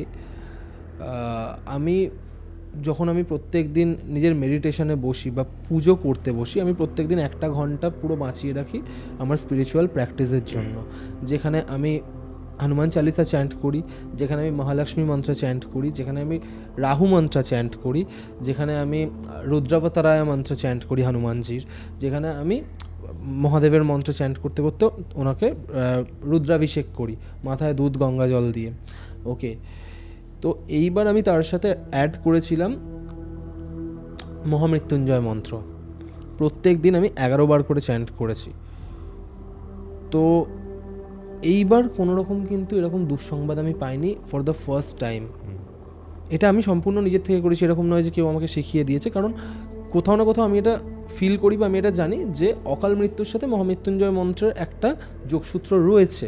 তো মহামৃত্যুঞ্জয় মন্ত্র পাঠ করে অকাল মৃত্যুকে কোনোভাবে হয়তো আটকানো যায়, যদি তুমি ভক্তি ভরে পাঠ করো। এবং তুমি এটা ঠিক গেস করেছো, কারণ এই যে বাধকের ব্যাপারে যেগুলো বললাম, এগুলোর মেন রেমেডি মহামৃত্যুঞ্জয় মন্ত্র। তো রেকমেন্ড করা হয় যে সানরাইজের সময় 108 বার এবং সানসেটের সময় 108 বার। 108 বার? হ্যাঁ, সানরাইজ 108, সানসেট 108, না পারলে 21 বার অ্যাটলিস্ট, তারও কম হলে 9 বার। আমি 11 বার করে চ্যান্ট করেছি। ওকে, তুমি এটা বাড়ি 21 করতে পারো, বাট ঠিকঠাক উচ্চারণ করলেই হবে, বা মনে মনেও করতে পারো। এবার দেখো যে বাধকের কথাটা বলছিলাম, এবার ব্যাপারটা হচ্ছে যে অনেক রকমের এরকমও আত্মা আছে যারা তোমাকে ক্ষতি করার চেষ্টা করছে। ঠিক আছে? একটাকে বলে রাতিকামা। রাতিকামা হচ্ছে সেই আত্মা যে অন্য কারোর বডিতে ঢুকে কিছু একটা ভোগ করতে চাইছে। সে হয়তো সেক্সুয়াল গ্র্যাটিফিকেশনও পেতে চাইছে। অর্থাৎ ধরো একটি নারী বা একটি পুরুষকে সেক্সুয়ালি অ্যাবিউজ বা ব্যবহার করতে চাইছে, একে বলে রাতিকামা। এটা কি কোনো স্পেসিফিক এন্টিটি হয়? না, এটা আমি একটি মানুষের হরোস্কোপ দেখে বুঝতে পারি যে সে মৃত্যুর পর রাতিকামা হতে পারে কিনা। তার চার্টে লগ্নপতি এবং বাধক গ্রহের কানেকশন থাকবে। ওকে, লগ্ন মানে বাধকেশ যদি লগ্নপতি বা লগ্নে থাকে, তাহলে তার মৃত্যুর পর তার যদি সমস্ত ইচ্ছে পুরো না হয়, তাহলে সে রাতিকামা আত্মা হয়ে অন্য মানুষের উপর ভর করে সেক্সুয়াল গ্র্যাটিফিকেশন নিতে পারে। তুমি হয়তো আমার লাইফের একটা ইনসিডেন্ট শুনেছো। হ্যাঁ, ওটা মানে বেঙ্গলে সবাই শুনেছে, বেলঘরিয়া এক্সপ্রেস, বেলঘরিয়া, exactly, ওখানে ওই exactly. সেম জিনিসটাই ঘটেছিল। ইয়েস, পডকাস্টটা আমি আজ থেকে 2-3 বছর আগে, তখন আমি কানাডায় ছিলাম, তো আমি রাতের বেলা বসে দেখছিলাম এবং বাইরে বরফ পড়ছিল এবং ওটা দেখতে দেখতে আমার প্রচণ্ড ভয় লাগছিল আর কি, ঠিক আছে। বাট আমি বুঝতে পেরেছিলাম যে তুমি যে আত্মাটার কথা বলছো সেটা রাতিকামা, আচ্ছা, কারণ সে সেক্সুয়াল গ্র্যাটিফিকেশন চাইছে বা সেরকম কিছু করার চেষ্টা করছে। মানে যে কোনো এন্টিটি বা যে কোনো স্পিরিট এই ধরনের কাজ করতে পারে না, তার মানে না, তুমি বলছো? কারণ তার মৃত্যুর আগে তার হরোস্কোপে লগ্ন বাধকেশের সাথে লগ্ন এবং লগ্নপতির কানেকশন ছিল, যার জন্যই তার মধ্যে ওরকম ডিজায়ার ছিল, সেই ডিজায়ারটা ফুলফিল হয়নি, সেটা সে মৃত্যুর পরে ফুলফিল করছে। ডিজায়ারটা এত স্ট্রং যে সে মুক্তি পায়নি এবং হয়তো তার অপমৃত্যু হয়েছিল। আরেক রকমের হচ্ছে হান্তুকামা। হান্তুকামা হচ্ছে যে ধরো তোমার যদি বাধক গ্রহ ষষ্ঠে বা অষ্টমে থাকে, তাহলে তোমার জীবদ্দশায় তোমাকে তোমার কোনো শত্রু খুব বিরক্ত করবে এবং যাকে তুমি শারীরিকভাবে ক্ষতিগ্রস্ত করতে চাইবে, যে ওকে আমি ছাড়বো না, ধরো পারলে না, তো সেই না পারাটা মৃত্যুর পর হতে পারে, যে না এইবার আমি আত্মা হয়ে গেছি, এইবার আমি ছাড়বো। রিভেঞ্জ বা বদলা। তো সেই যে আত্মারা এত বেশি বদলা চায়, তাদের হচ্ছে গিয়ে তাদের যখন তারা বেঁচে ছিল তাদের হরোস্কোপে আমরা দেখতে পাই যে তাদের বাধক গ্রহ ষষ্ঠ বা অষ্টম স্থানে ছিল, যার জন্য তারা বদলাটা এখনও চায়। তো তারা হান্তুকামা হয়ে কারোর শরীরে ভর করতে পারে সেই মানুষকে শারীরিকভাবে ক্ষতিগ্রস্ত করার জন্য। আরেকটা হচ্ছে গিয়ে বলিকামা। বলি মানে বলি মানে দান করা কিছু। তো এই ধরনের যে আত্মারা, এদের কিছু সামান্য ডিজায়ার ফুলফিল হয়নি এবং এদেরকে কিছু দান করে দিলেই এরা চলে যাবে। তো বাধক গ্রহ যখন খুব ভালো জায়গায় শুভ গ্রহ দ্বারা দৃষ্ট হয়, শুভ গ্রহের সাথে থাকে, তখন কিন্তু এনারা মৃত্যুর পর সামান্য কিছু দান, তাদের যে ফেভারিট দ্রব্য, তারা কেউ খুব পায়েস খেতে ভালোবাসতো, তো তাদের ওই শ্রাদ্ধের সময় পায়েস বা তাদের যে ফেভারিট জিনিসগুলো সেগুলো দিলেই কিন্তু তারা আরামসে মুক্তি নিয়ে নেয়। তো আমাদের এখানে সাবধান থাকতে হবে রাতিকামা আর হান্তুকামার থেকে, ঠিক আছে। এইটার প্রোটেকশনটাও কিন্তু মৃত্যুঞ্জয় মন্ত্র থেকেই অনেকটা চলে আসে। তাই? হ্যাঁ, কারণ এই আত্মাগুলো তোমাকে তো শারীরিকভাবে ক্ষতিগ্রস্ত করার চেষ্টা করছে, তো মৃত্যুঞ্জয় মন্ত্র তো শরীরেরই প্রোটেকশন। ত্র্যম্বকম যজামহে, তাই না? ত্র্যম্বকেশ্বর, বা যারা উচ্চারণ করতে পারছেন না, কারণ আমার 99% ক্লায়েন্ট ভুল মন্ত্র উচ্চারণ করেন এবং সেটা শুনে আমি খুব ডিসঅ্যাপয়েন্টেড। তো যার জন্য আমি এখন রুদ্রাক্ষ এবং জেমস্টোনে চলে গেছি, ঠিক আছে, কিছু করার নেই না, ঠিক আছে। বাট যদি কেউ প্রফেশনাল অ্যাস্ট্রোলজার যে আমার কাছে কনসালটেশন নিচ্ছে, তাদেরকে আমি খুব স্ট্রং মন্ত্রই দিই, খুব কঠিন এবং স্ট্রং মন্ত্র দিই, ঠিক আছে। তো যারা মৃত্যুঞ্জয় মন্ত্র চ্যান্ট করতে পারছে না, তারা ত্র্যম্বকেশ্বর জ্যোতির্লিঙ্গটা একবার ঘুরে আসুন, সেটাই এনাফ। এই ত্র্যম্বকেশ্বর জ্যোতির্লিঙ্গ নিয়েও আমি তোমাকে একটা কথা জিজ্ঞেস করবো, যেহেতু আমরা আজকে বসেছি, আমি সব কিছু নিয়েই জানার চেষ্টা করবো। এতদিন বিভিন্ন অ্যাস্ট্রোলজার আমাকে কি বলেছে না বলেছে, কি ভার্ডিক্ট দিয়েছে, কোথায় গেলে আমি কি রেমেডি পাবো, এইসব অনেক কিছুই বলেছে, তো সেগুলো নিয়ে আমি তোমার কাছেও ক্ল্যারিফাই করবো। কিন্তু তার আগে আমি একটা জিনিস কনফার্ম হতে চাই তোমার কাছ থেকে। তুমি যেই কথাগুলো একটু আগে বললে, সেটা যে প্রত্যেকটা মানুষের জন্মছক দেখে তার মানে আইডেন্টিফাই করা যায় যে সে মৃত্যুর পর কোন ধরনের আত্মায় পরিণত হবে বা কোন ধরনের প্রেতাত্মায় পরিণত হবে। রাইট, মানে এটা প্রত্যেকটা মানুষের ক্ষেত্রেই তার মানে সম্ভব। প্রথম কথা হচ্ছে আমাদের দেখতে হবে সে আদৌ প্রেতাত্মায় পরিণত হবে কিনা। ওকে, তো তার আগে দেখতে হবে তার অপমৃত্যু যোগ আছে কিনা। তার আগে আমাকে যেটা করতে হবে, যে যদি অপমৃত্যু যোগ থাকে সেটাকে কাটানোর চেষ্টা করতে হবে। যদি নাই কাটানো যায়, তাহলে নেহাতি যদি তার এরকম পরিণতি হয়, শ্রাদ্ধ বা অন্ত্যেষ্টিক্রিয়া ভালো করে করতে হবে। আর হ্যাঁ, যদি এরকম হয়, তাহলে আমরা তার চার্ট দেখে বলতে পারি যে সে কীরকম আত্মায় পরিণত হয়তো হয়েছে। বাট তার মৃত্যুর সময় একটি চার্টকে কাস্ট করা হয়, যেটাকে বলা হয় ডেথ চার্ট। তো সেই মৃত্যু চার্টটা দেখে মৃত্যুর সময়, ধরো কারো 9:22 মৃত্যু হলো, সকালবেলা মঙ্গলবার 9:22, তুমি সেই 9:22 পঞ্চাঙ্গ, অর্থাৎ তার সেদিন কী তিথি, কী বার, কী নক্ষত্র, কী করণ, কী হোরা, এগুলো দেখে এবং তার হরোস্কোপটি দেখে আমি বুঝতে পারবো যে তার আত্মাটাই পরবর্তী জায়গায় মানে প্রস্থাপন করেছেন, দেখি কোথাও একটা আটকে আছেন। তাহলে কিছুই না, যদি আটকেও থাকে, শ্রাদ্ধ 14 দিনের যে রিচুয়াল বা শ্রাদ্ধ, সেটা করলেই হয়। কারণ এই যে মৃত্যু হয়, আমাদের মৃত্যুর পরে আমাদের নবমাংশের দ্বাদশ ঘরটি অ্যাক্টিভেট হয়ে যায়। আচ্ছা, সেটি হচ্ছে ওই মোক্ষপ্রাপ্তি অথবা তোমার ঊর্ধ্বগতির হয়। তো ওই যে 14 দিনের যে সময়টা, সেই 14 দিন ঠিক করে অন্ত্যেষ্টিক্রিয়া পালন করতে হয় ঠিক করে, তাহলে কিন্তু মানে পসিবল। তা সত্ত্বেও অনেকের হয় না। তাদের ক্ষেত্রে কি করতে হয়? তাদের ক্ষেত্রে কিছুই না, মানে দেখতে হয় যে সেই আত্মাগুলো কিভাবে আছে এবং বিভিন্ন ক্রিয়ার দ্বারা তাদেরকে হেল্প করা যায়। অনেক সময় করা যায় না, বাট সেটার কনসিকোয়েন্সেস তাহলে বাকিদের ভোগ করতে হবে। যেটাই আমি তোমাকে বললাম, রাতি কামা, হান্তু কামা আর বালি কামা। তার মধ্যে হান্তু কামাটা সব থেকে ডেঞ্জারাস, কারণ হান্তু কামা তোমাকে শারীরিক ক্ষতি করতে চায় বা তোমাকে হয়তো মেরেই দিতে চায়। তো এরকম আত্মাও আছে, যেহেতু ভীষণভাবে রিভেঞ্জফুল এবং তার সাথে সত্যি খুব খারাপ হয়েছিল, এবং সে জীবদ্দশায় হয়তো তার ভগবান তাকে অত পাওয়ার দেয়নি যে তোমাকে শাস্তি দেবে, তো তুমি কারোর সাথে খারাপ করেছো, সে মৃত্যুর পর তোমার কাছে ফিরে এসে তোমাকে বিরক্ত করতেই পারে। একে বলে হান্তু কামা। ঠিক আছে, এবার আমি দেখবো যে ব্ল্যাক ম্যাজিক কি তুমি করতে পারো। তো তুমি কি ব্ল্যাক ম্যাজিক করবে? তো মহর্ষি পরাশর তার ভাবেশ ফল অধ্যায় এই চ্যাপ্টারটিতে বলছেন যে আমরা ষষ্ঠপতি সাথে যদি চতুর্থ ঘরের কানেকশন হয়, ষষ্ঠ স্থান থেকে আমরা শত্রু বা আমাদের ষড়রিপু দেখি, কাম, ক্রোধ, লোভ, মোহ, মদ আর মাৎসর্য। তার মধ্যে আমি এটা একটু বলে নিই যে কাম কাকে বলে। কাম হচ্ছে শুক্র দ্বারা রুলড। ঠিক আছে, ঠিক আছে, কাম হচ্ছে শুক্র দ্বারা রুলড। যে আমাদের ধরো আমার একটা নতুন ঘড়ি কিনতে ইচ্ছা করছে, ওটা আমার একটু কাম। ঠিক আছে, ক্রোধ হচ্ছে মঙ্গল দ্বারা রুলড। ঠিক আছে, কাম, ক্রোধ, তারপরে আমি চলে আসছি হচ্ছে গিয়ে মোহে। ঠিক আছে, তো মোহ মানে হচ্ছে একটু ডিলিউশন, যেটাকে জেনজি ডেলুলু বলে। ঠিক আছে, সেটা হচ্ছে কেতু দ্বারা রুলড। হ্যাঁ, মানে আমি একটু নিজের ভাবে ছড়িয়ে আছি, ডিসিপ্লিন নই। ঠিক আছে, আচ্ছা, তারপরে হচ্ছে গিয়ে মাদা। ঠিক আছে, যাকে বলে মানে অহংকার। ঠিক আছে, তো সেটা হচ্ছে আমরা রাহু দ্বারা দেখি, যে যাদের রাহু খুব স্ট্রং তারা খুব অহংকারী, আমি বেস্ট। যখনই কারো রাহুর দশা ঢোকে সে বলতে শুরু করে আমি বেস্ট, আমি বেস্ট, আমি বেস্ট। বেস্ট না হওয়া সত্ত্বেও সে ওটাকে ম্যানিফেস্ট করে, কারণ রাহু এবং বুধ ম্যানিফেস্টেশনের কারক। ওকে, ঠিক আছে, আর মাৎসর্য হচ্ছে বুধ। মাৎসর্য মানে জেলাসি। তো জেলাসির যে রোগটা সেটা আমরা দেখি বুধ থেকে। লোভ আমরা দেখি শনি থেকে, কারণ শনি গরিব, শনির কাছে অনেক কিছু নেই। ওই জন্য শনির দশায় আসলে মানুষ 24 ঘন্টায় পরিশ্রম করতে শুরু করে, কারণ তার সেই সব কিছু চাই যেগুলোর জন্য সে লোভী। কারণ শনির দশা আসলে তুমি দেখবে তোমার মনে হবে যে আমার কাছে তো কিছুই নেই, তাহলে আমাকে পরিশ্রম করতে হবে। এইভাবেই আমরা ষড়রিপু দেখে থাকি। ষড়রিপুর ষষ্ঠ ঘরের কারক হচ্ছে শনি এবং মঙ্গল। এবং শনি এবং মঙ্গল এই যে ষষ্ঠপতি যদি চতুর্থ স্থানে থাকে, তাহলে সেই মানুষ ব্ল্যাক ম্যাজিক করতে পারে। মানে আমার চার্টে যদি ষষ্ঠপতি আর চতুর্থপতির বা চতুর্থ ঘরের কানেকশন থাকে, 6-4-এর কানেকশন থাকে, তাহলে আমি হয়তো ব্ল্যাক ম্যাজিক করতে পারি। এবার আমার ব্ল্যাক ম্যাজিক করার উদ্দেশ্য কি? ষষ্ঠপতির যে অধিপতি সেটি যে রাশিতে থাকবে সেই রাশির কারণ। আমার ষষ্ঠপতির অধিপতি যদি শুক্রের রাশিতে থাকে, তাহলে হয়তো আমি কাউকে ব্ল্যাক ম্যাজিকের দ্বারা পেতে চাই, কোনো অপোজিট জেন্ডারে কাউকে বশীকরণ। ঠিক আছে, যদি আমার ষষ্ঠপতির অধিপতি যদি বুধের রাশিতে থাকে, তাহলে হয়তো টাকা পয়সা রিলেটেড আমার কিছু ইচ্ছা আছে। যদি ষষ্ঠপতির অধিপতি সপ্তম স্থানে থাকে, তাহলে আমি কাউকে বশীকরণ করে বিয়ে করতে চাইছি। ঠিক আছে, এবার আমরা সবসময় ভাবি না রাহু কেতু থেকেই আমরা একদম ব্ল্যাক ম্যাজিক দেখবো, কিন্তু এখানে কিন্তু মানে শাস্ত্রে লেখা আছে যে মঙ্গল থেকে দেখতে হয়।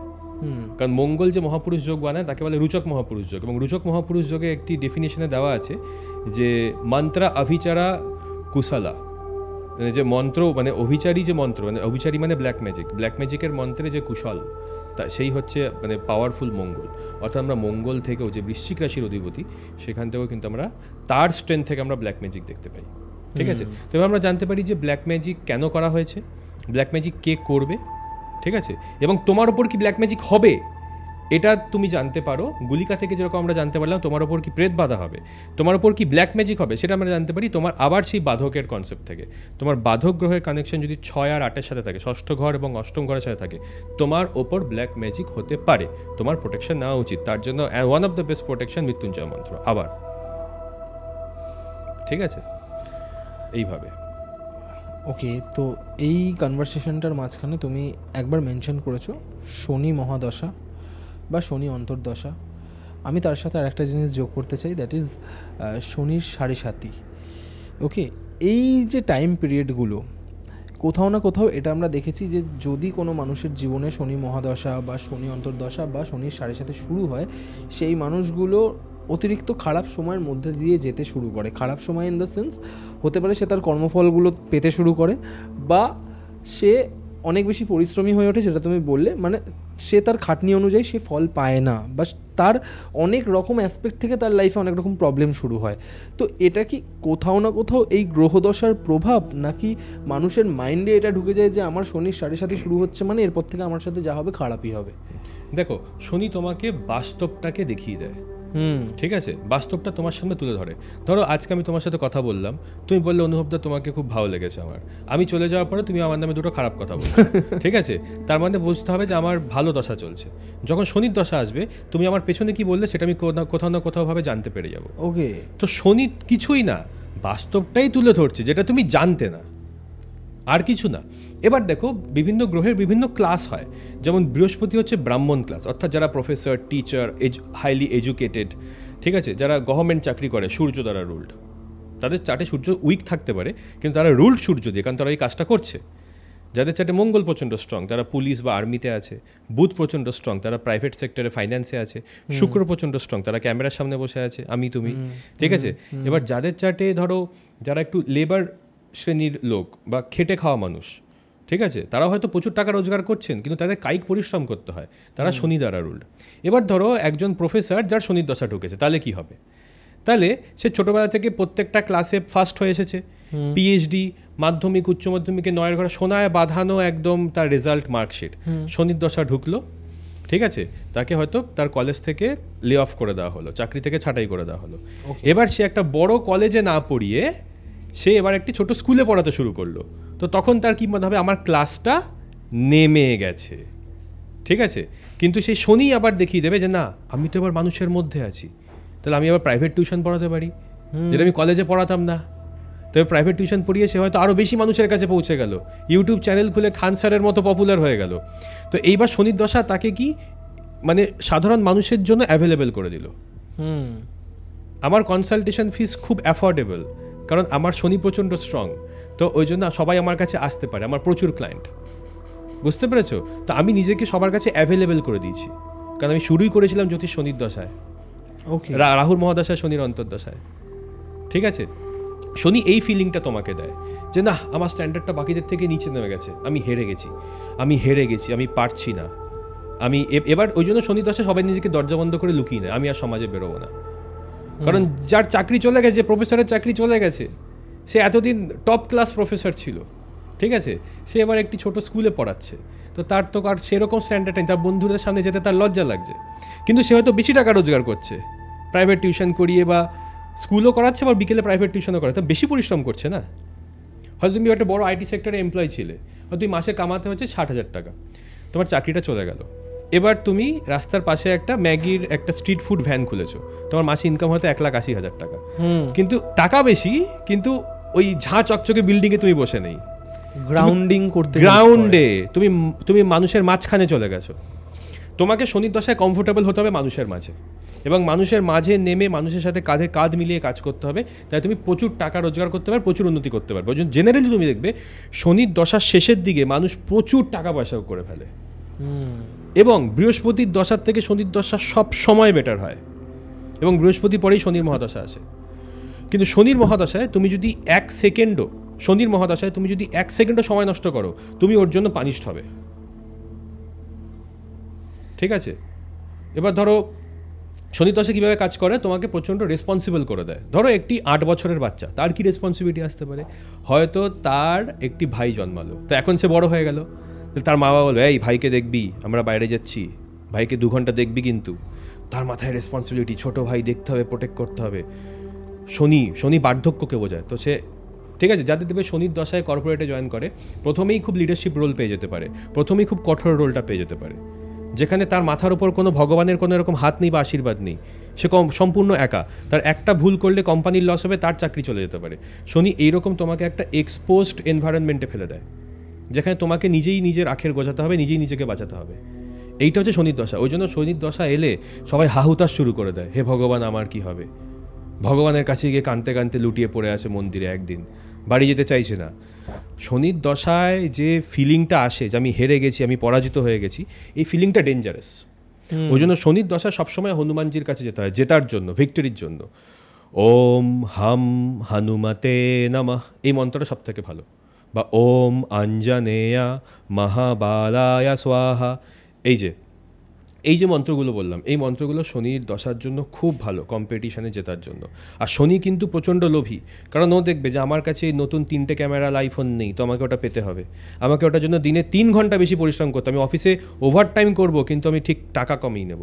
আর শনি শুধু টাকা কামাতে চায়, কারণ শনি যে বললাম ওই যে ষড়রিপুর মধ্যে লোভটাকে বোঝায়। তো শনি 3টে জব করবে।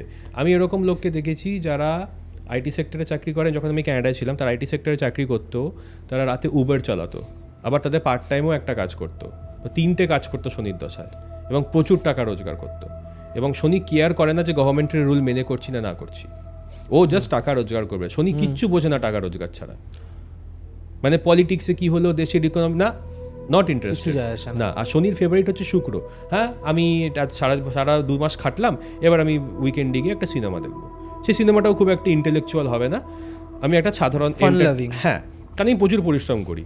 তো শনি হচ্ছে কঠোর পরিশ্রম, 24 ঘন্টা পরিশ্রম, প্রচুর দায়িত্ব পড়ে যাওয়া, এবং শনির দশায় খুব ডিসিপ্লিন থাকতে হয়, হেলথের খেয়াল রাখতে হয়। আর মনে রাখবে, শনির দশায় তুমি 5 মিনিট নষ্ট করলেও তুমি তার শাস্তি পেয়ে যাবে, সেই দিনই পাবে। এবং শনির দশা আমাদের পূর্ব জন্ম থেকে খুব নেগেটিভ প্রভাবগুলো আসে।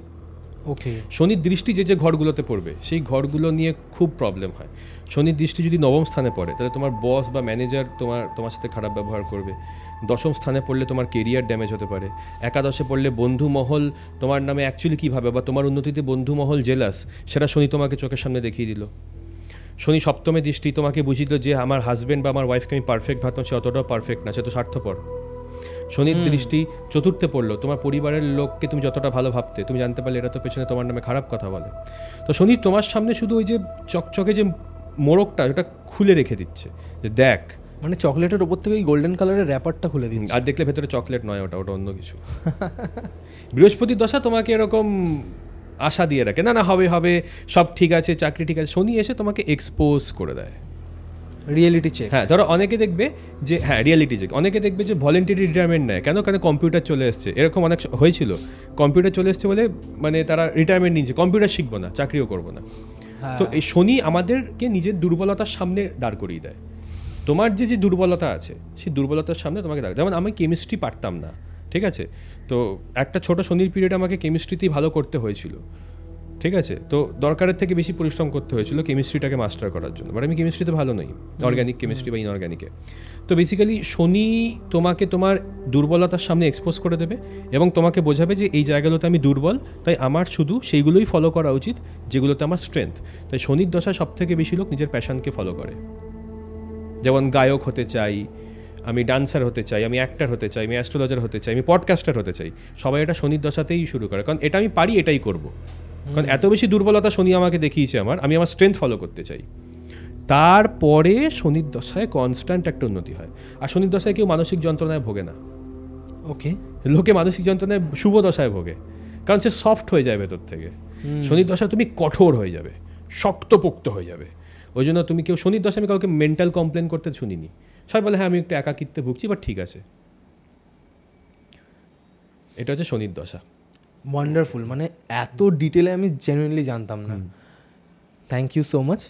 তো শনির দশা নিয়ে তো তুমি বললে, বাট যখন 7.5 শুরু হয়, রাইট, এই বলা হয় যে প্রথম 2.5 বছর নাকি আমাদের পায়ে এফেক্ট করে, তারপর নাকি ঊর্ধ্বমুখী হয়, তারপর নাকি আমাদের মাথায় এমনভাবে বশ করে ফেলে যে আমরা দিক বিদিক শূন্য হয়ে গিয়ে কী ডিসিশন নিই কিছুই আমরা বুঝতে পারি না।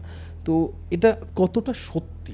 দেখো, তোমার যে রাশিতে চন্দ্র বসে আছে সেই রাশি থেকে যখন দ্বাদশে, মানে সেই রাশির ঠিক পেছনে যখন শনি আসে, তখন তোমার 7.5 শুরু হয়। তো শনি এক একটা রাশিতে 2.5 বছর থাকে। তা শনি তোমার যখন চন্দ্রের ঠিক পেছনের রাশিটা যখন যাবে, তখন সেই প্রথম 2.5 বছর হচ্ছে ফার্স্ট ফেজ অফ 7.5। ওকে, যখন চন্দ্রের ওপরে শনি গোচর করবে সেটা হচ্ছে সেকেন্ড ফেজ 7.5। চন্দ্র থেকে দ্বিতীয় যখন যাবে সেটা হচ্ছে লাস্ট ফেজ। শনি এক একটা রাশিতে 2.5 বছর করে থাকে, তাহলে 2.5 × 3 7.5। ওই জন্য এটাকে বলে শনি 7.5 বছরের এফেক্ট 7.5। শনির 7.5 যে প্রথম যে 2.5 বছর চন্দ্র থেকে দ্বাদশে দেখি আমরা আমাদের বডির অর্গ্যানগুলোকে দেখি, ঠিক আছে, আমরা আমাদের পরিবারকে দেখি। তো শনির 7.5 প্রথম 2.5 বছরে আমাদের বডির অর্গ্যানে প্রবলেম হয়, হেলথে প্রবলেম হয়, এবং আমাদের পরিবারের যে সম্পর্কগুলো, পারিবারিক সম্পর্কগুলো, সেই সম্পর্কগুলো ভাঙতে শুরু করে প্রথম 2.5 বছর। তারপরের মাঝখানের 2.5 বছর শনি যখন চন্দ্রের ওপর দিয়ে গোচর করে, তখন আমাদের হেলথ খারাপ হয় এবং আমাদের মানসিক ডিপ্রেশন, দুশ্চিন্তা ইত্যাদি হয়। এবং এইটাই সেই সময় যে সময় আমাদের বাবা মার মৃত্যু বা নেগেটিভ ঘটনাগুলো প্রচণ্ড বেশি ঘটে থাকে। ঠিক আছে। শনির যে লাস্ট পার্ট, যখন শনি চন্দ্র থেকে দ্বিতীয় প্রবেশ করে তখন আমাদের ফাইন্যান্সকে আঘাত করে। তো এই সময় কোনো বড় ফাইন্যান্সিয়াল ডিসিশন নেওয়া উচিত না, বড় লোন নেওয়া উচিত না। কিন্তু এই সময় ঠিক থাকতে পারলে এইটা শনির 4.5 যে লাস্ট 2.5 বছর, সেই 2.5 বছরে আমরা কিন্তু অনেক কিছু ফেরত পাই যেগুলো আমরা 4.5 হারিয়ে ফেলেছিলাম, বা প্রচুর টাকা পয়সা অর্জন করতে পারি। এবার দেখো আমাদের যে 12টি রাশি আছে, 12টি ঘর আছে, সেই 12টি ঘরের মধ্যে দিয়ে চন্দ্র কোথায় বসে আছে এবং শনি কোন ঘরের ওপর দিয়েছে সেটার ওপরে অনেক কিছু ডিপেন্ড করে। শনি যদি লগ্ন দিয়ে যায় তোমার হেলথ খারাপ হবে, দ্বিতীয় ঘর দিয়ে গেলে সেই সময় তোমার টাকা পয়সা জমানো খুব কঠিন হয়ে যাবে, কারণ সেকেন্ড হাউস হচ্ছে ফাইন্যান্সের হাউস। তৃতীয় ঘর দিয়ে গেলে তোমাকে প্রচুর সেলফ এফর্ট মারতে হবে, কারণ তৃতীয় ঘর হচ্ছে সেলফ এফর্টের হাউস। তোমার সাথে তোমার ভাই বোনের সম্পর্ক খারাপ হবে, তৃতীয় ঘর থেকে আমরা ভাই বোন দেখি। চতুর্থ স্থান দিয়ে শনি গেলে সেই সময় তোমাকে বাড়ি থেকে দূরে নিয়ে যেতে পারে, কোনো ফরেন ল্যান্ডে নিয়ে যেতে পারে। তো একদিকে ভালো যারা ফরেনে যেতে চাইছে, শনির গোচর যখন পঞ্চম স্থান দিয়ে হয় তোমার সন্তানের শরীর খারাপ হতে পারে, তোমার এডুকেশন ক্ষতিগ্রস্ত হতে পারে। শনি ষষ্ঠ স্থান দিয়ে গেলে তোমার শত্রু দমন হয়ে যাবে, এটা ভালো। ধর তোমার ডাইজেশনের প্রবলেম হতে পারে। শনি সপ্তম স্থান দিয়ে যাচ্ছে এবং ধরো তোমার চন্দ্র অষ্টমে বসে আছে, তো সেটা 7.5 লেগে গেল, কারণ সপ্তম স্থান দিয়ে শনি আছে চন্দ্র থেকে দ্বাদশে। তোমার বিয়েটা ওই সময় ভাঙতে পারে, বা তুমি জানতে পারলে যে তোমার ওয়াইফ বা হাজব্যান্ডকে তুমি যতটা ভালো ভাবতে ততটা ভালো মানুষ সে নয়। অষ্টম স্থান দিয়ে শনি যাচ্ছে, তোমার বাবা বাটোয়ারা করছে ঘরের, তুমি ভাগটা, নিজের জমির ভাগটা পেলে না, কারণ অষ্টম স্থান হচ্ছে ইনহেরিটেন্স বা উত্তরাধিকার সূত্রে কিছু পাওয়ার ঘর। নবম স্থান দিয়ে শনি যাচ্ছে, তুমি দূরে কোথাও ভ্রমণ করতে গেলে সেই ভ্রমণটা ফলপ্রসূ হলো না, অ্যাক্সিডেন্ট হয়ে গেল। দশম স্থান দিয়ে শনিকে যাওয়াকে বলে কণ্টক শনি।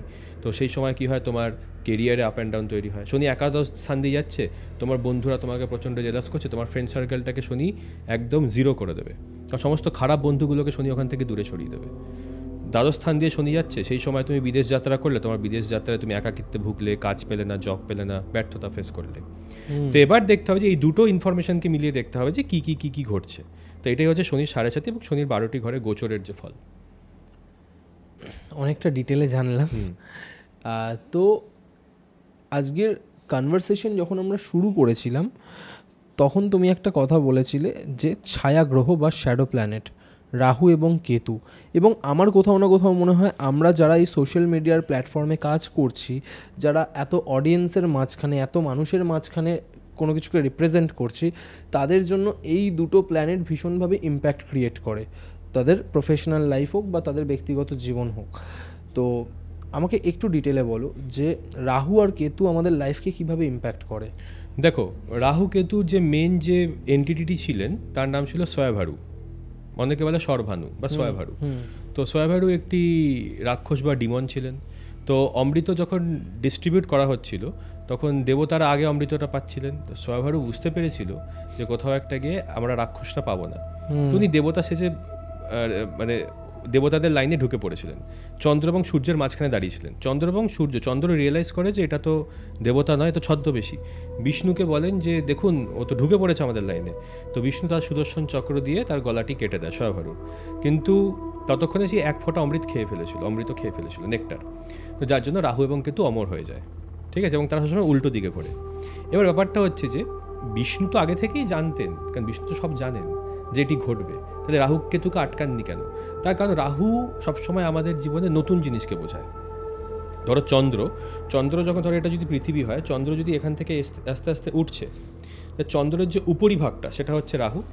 কারণ চন্দ্র যখন উঠছে, চন্দ্র যখন উদয় হচ্ছে, চন্দ্রোদয় যখন হচ্ছে, তখন রাহু ওই যে চন্দ্রের উপরিভাগটা হচ্ছে রাহু। সে দেখছে বাহ, এটা কি এলাম, কোথায় এলাম, নতুন পৃথিবী, ওই গাছটা কি সুন্দর, এই গাড়িটা কি সুন্দর, এই ল্যাপটপটা কি সুন্দর, এই মাইকটা কি সুন্দর, আমি সব কিছু এক্সপিরিয়েন্স করতে চাই, ঠিক আছে। তো এই যে লোভ, এটাই হচ্ছে রাহু, ঠিক আছে, এই যে লোভ, এটাই হচ্ছে রাহু। তো রাহু সবসময় তোমাকে নতুন জিনিসে নিয়ে যাবে। ধরো পডকাস্টিং একটা নতুন কেরিয়ার, অ্যাস্ট্রোলজি হঠাৎ করে পুরনো কেরিয়ার কিন্তু এখন আবার নতুন হয়ে গেছে, অনেক অ্যাস্ট্রোলজার হচ্ছেন, তো এটা একটা নতুন কেরিয়ার, ঠিক আছে।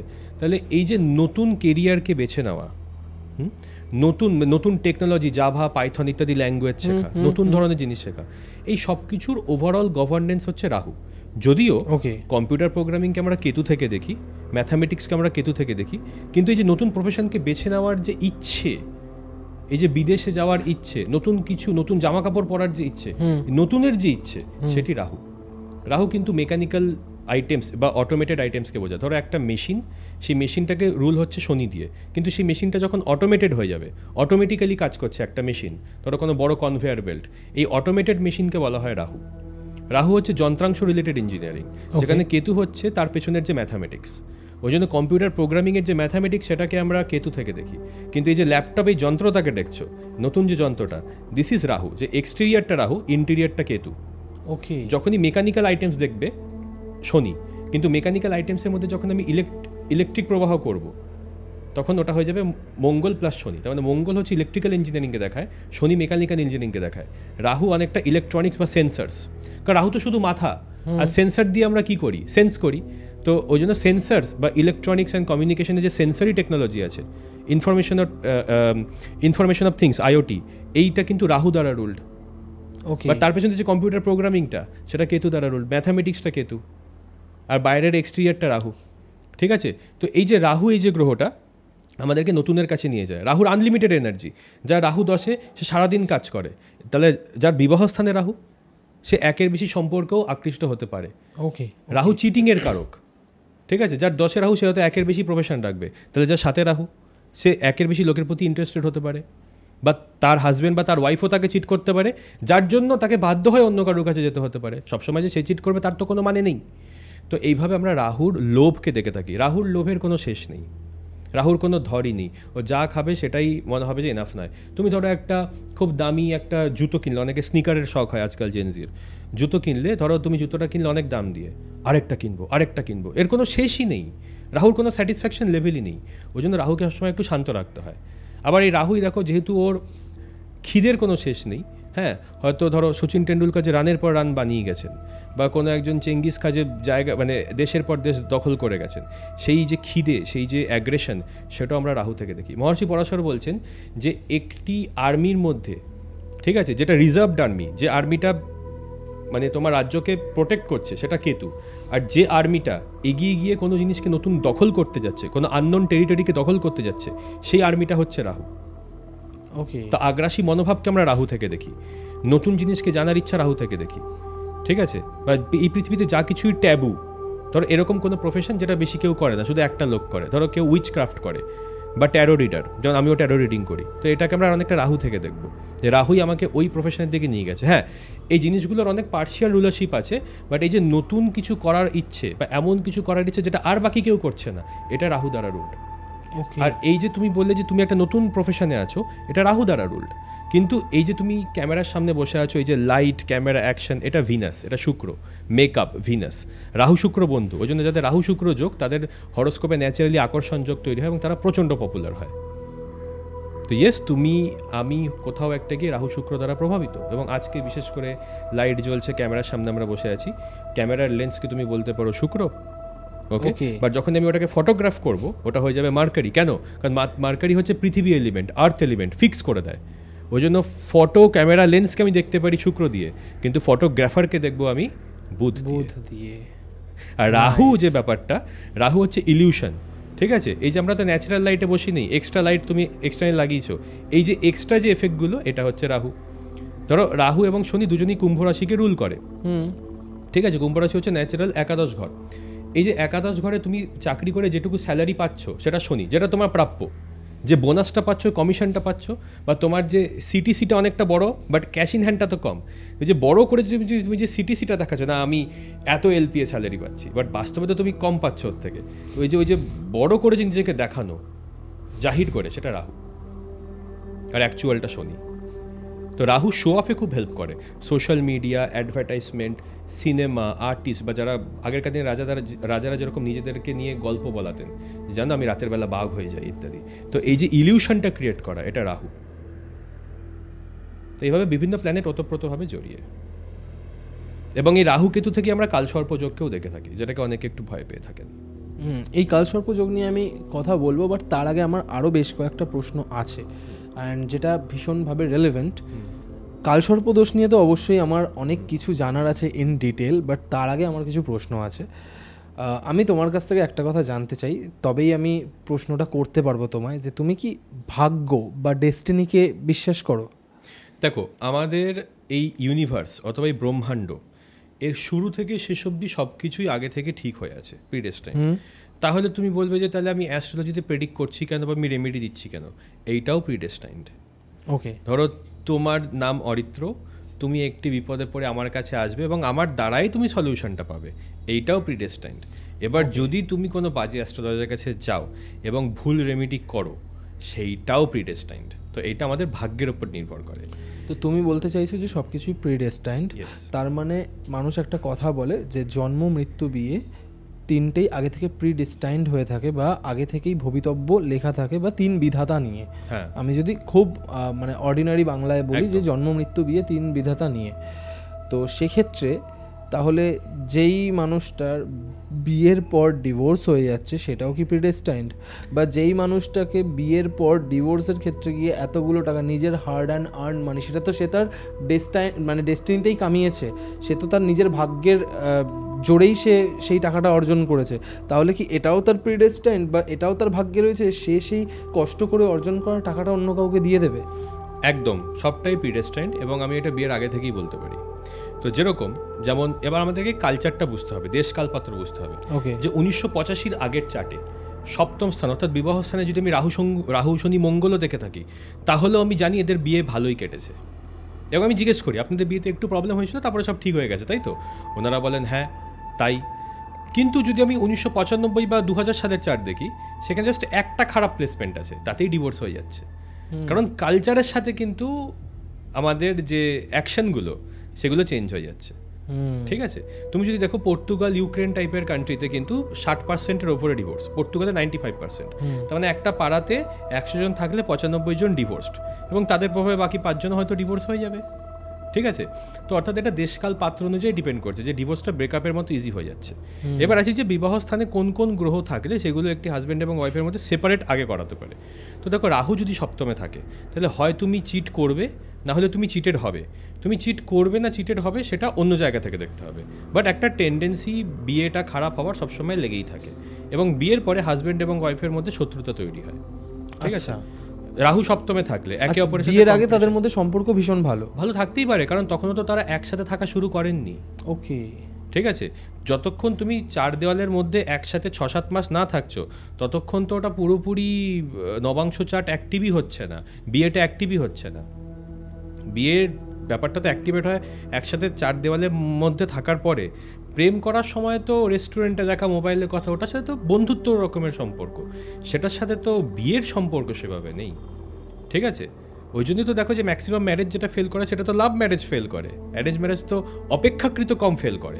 আজকাল ফেল করছে ভালো রকম, তবে অপেক্ষাকৃত তো লাভ ম্যারেজ বেশি ফেল করে এসেছে, ডিভোর্স বেশি হয়েছে লাভ ম্যারেজে। ঠিক আছে, আমাদের বুঝতে হবে যে ধরো যদি সপ্তমপতি অর্থাৎ সপ্তম ঘরের যে অধিপতি সেটি যদি 6, 8, 12-তে থাকে, তাহলে 6 নম্বর ঘর, 8 নম্বর ঘর বা 12 নম্বর ঘরে থাকে, তাহলে হাজব্যান্ড এবং ওয়াইফের মধ্যে দূরত্ব তৈরি হয় বা হাজব্যান্ড এবং ওয়াইফের হেলথ খারাপ হয়ে যায়।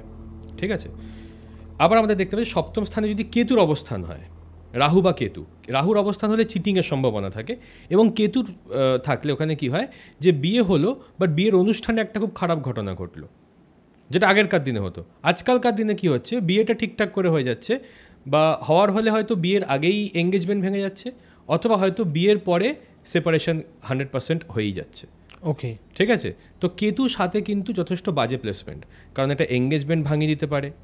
ঠিক আছে, বা বিয়ের পরে কিন্তু বিভিন্ন রকমের অশান্তি তৈরি করতে পারে, এবং যেহেতু রাহু কেতু তাই এটা হঠাৎ করে হবে, কারণ রাহু কেতু শক করাকে বোঝায়, শক দেবে তোমাকে।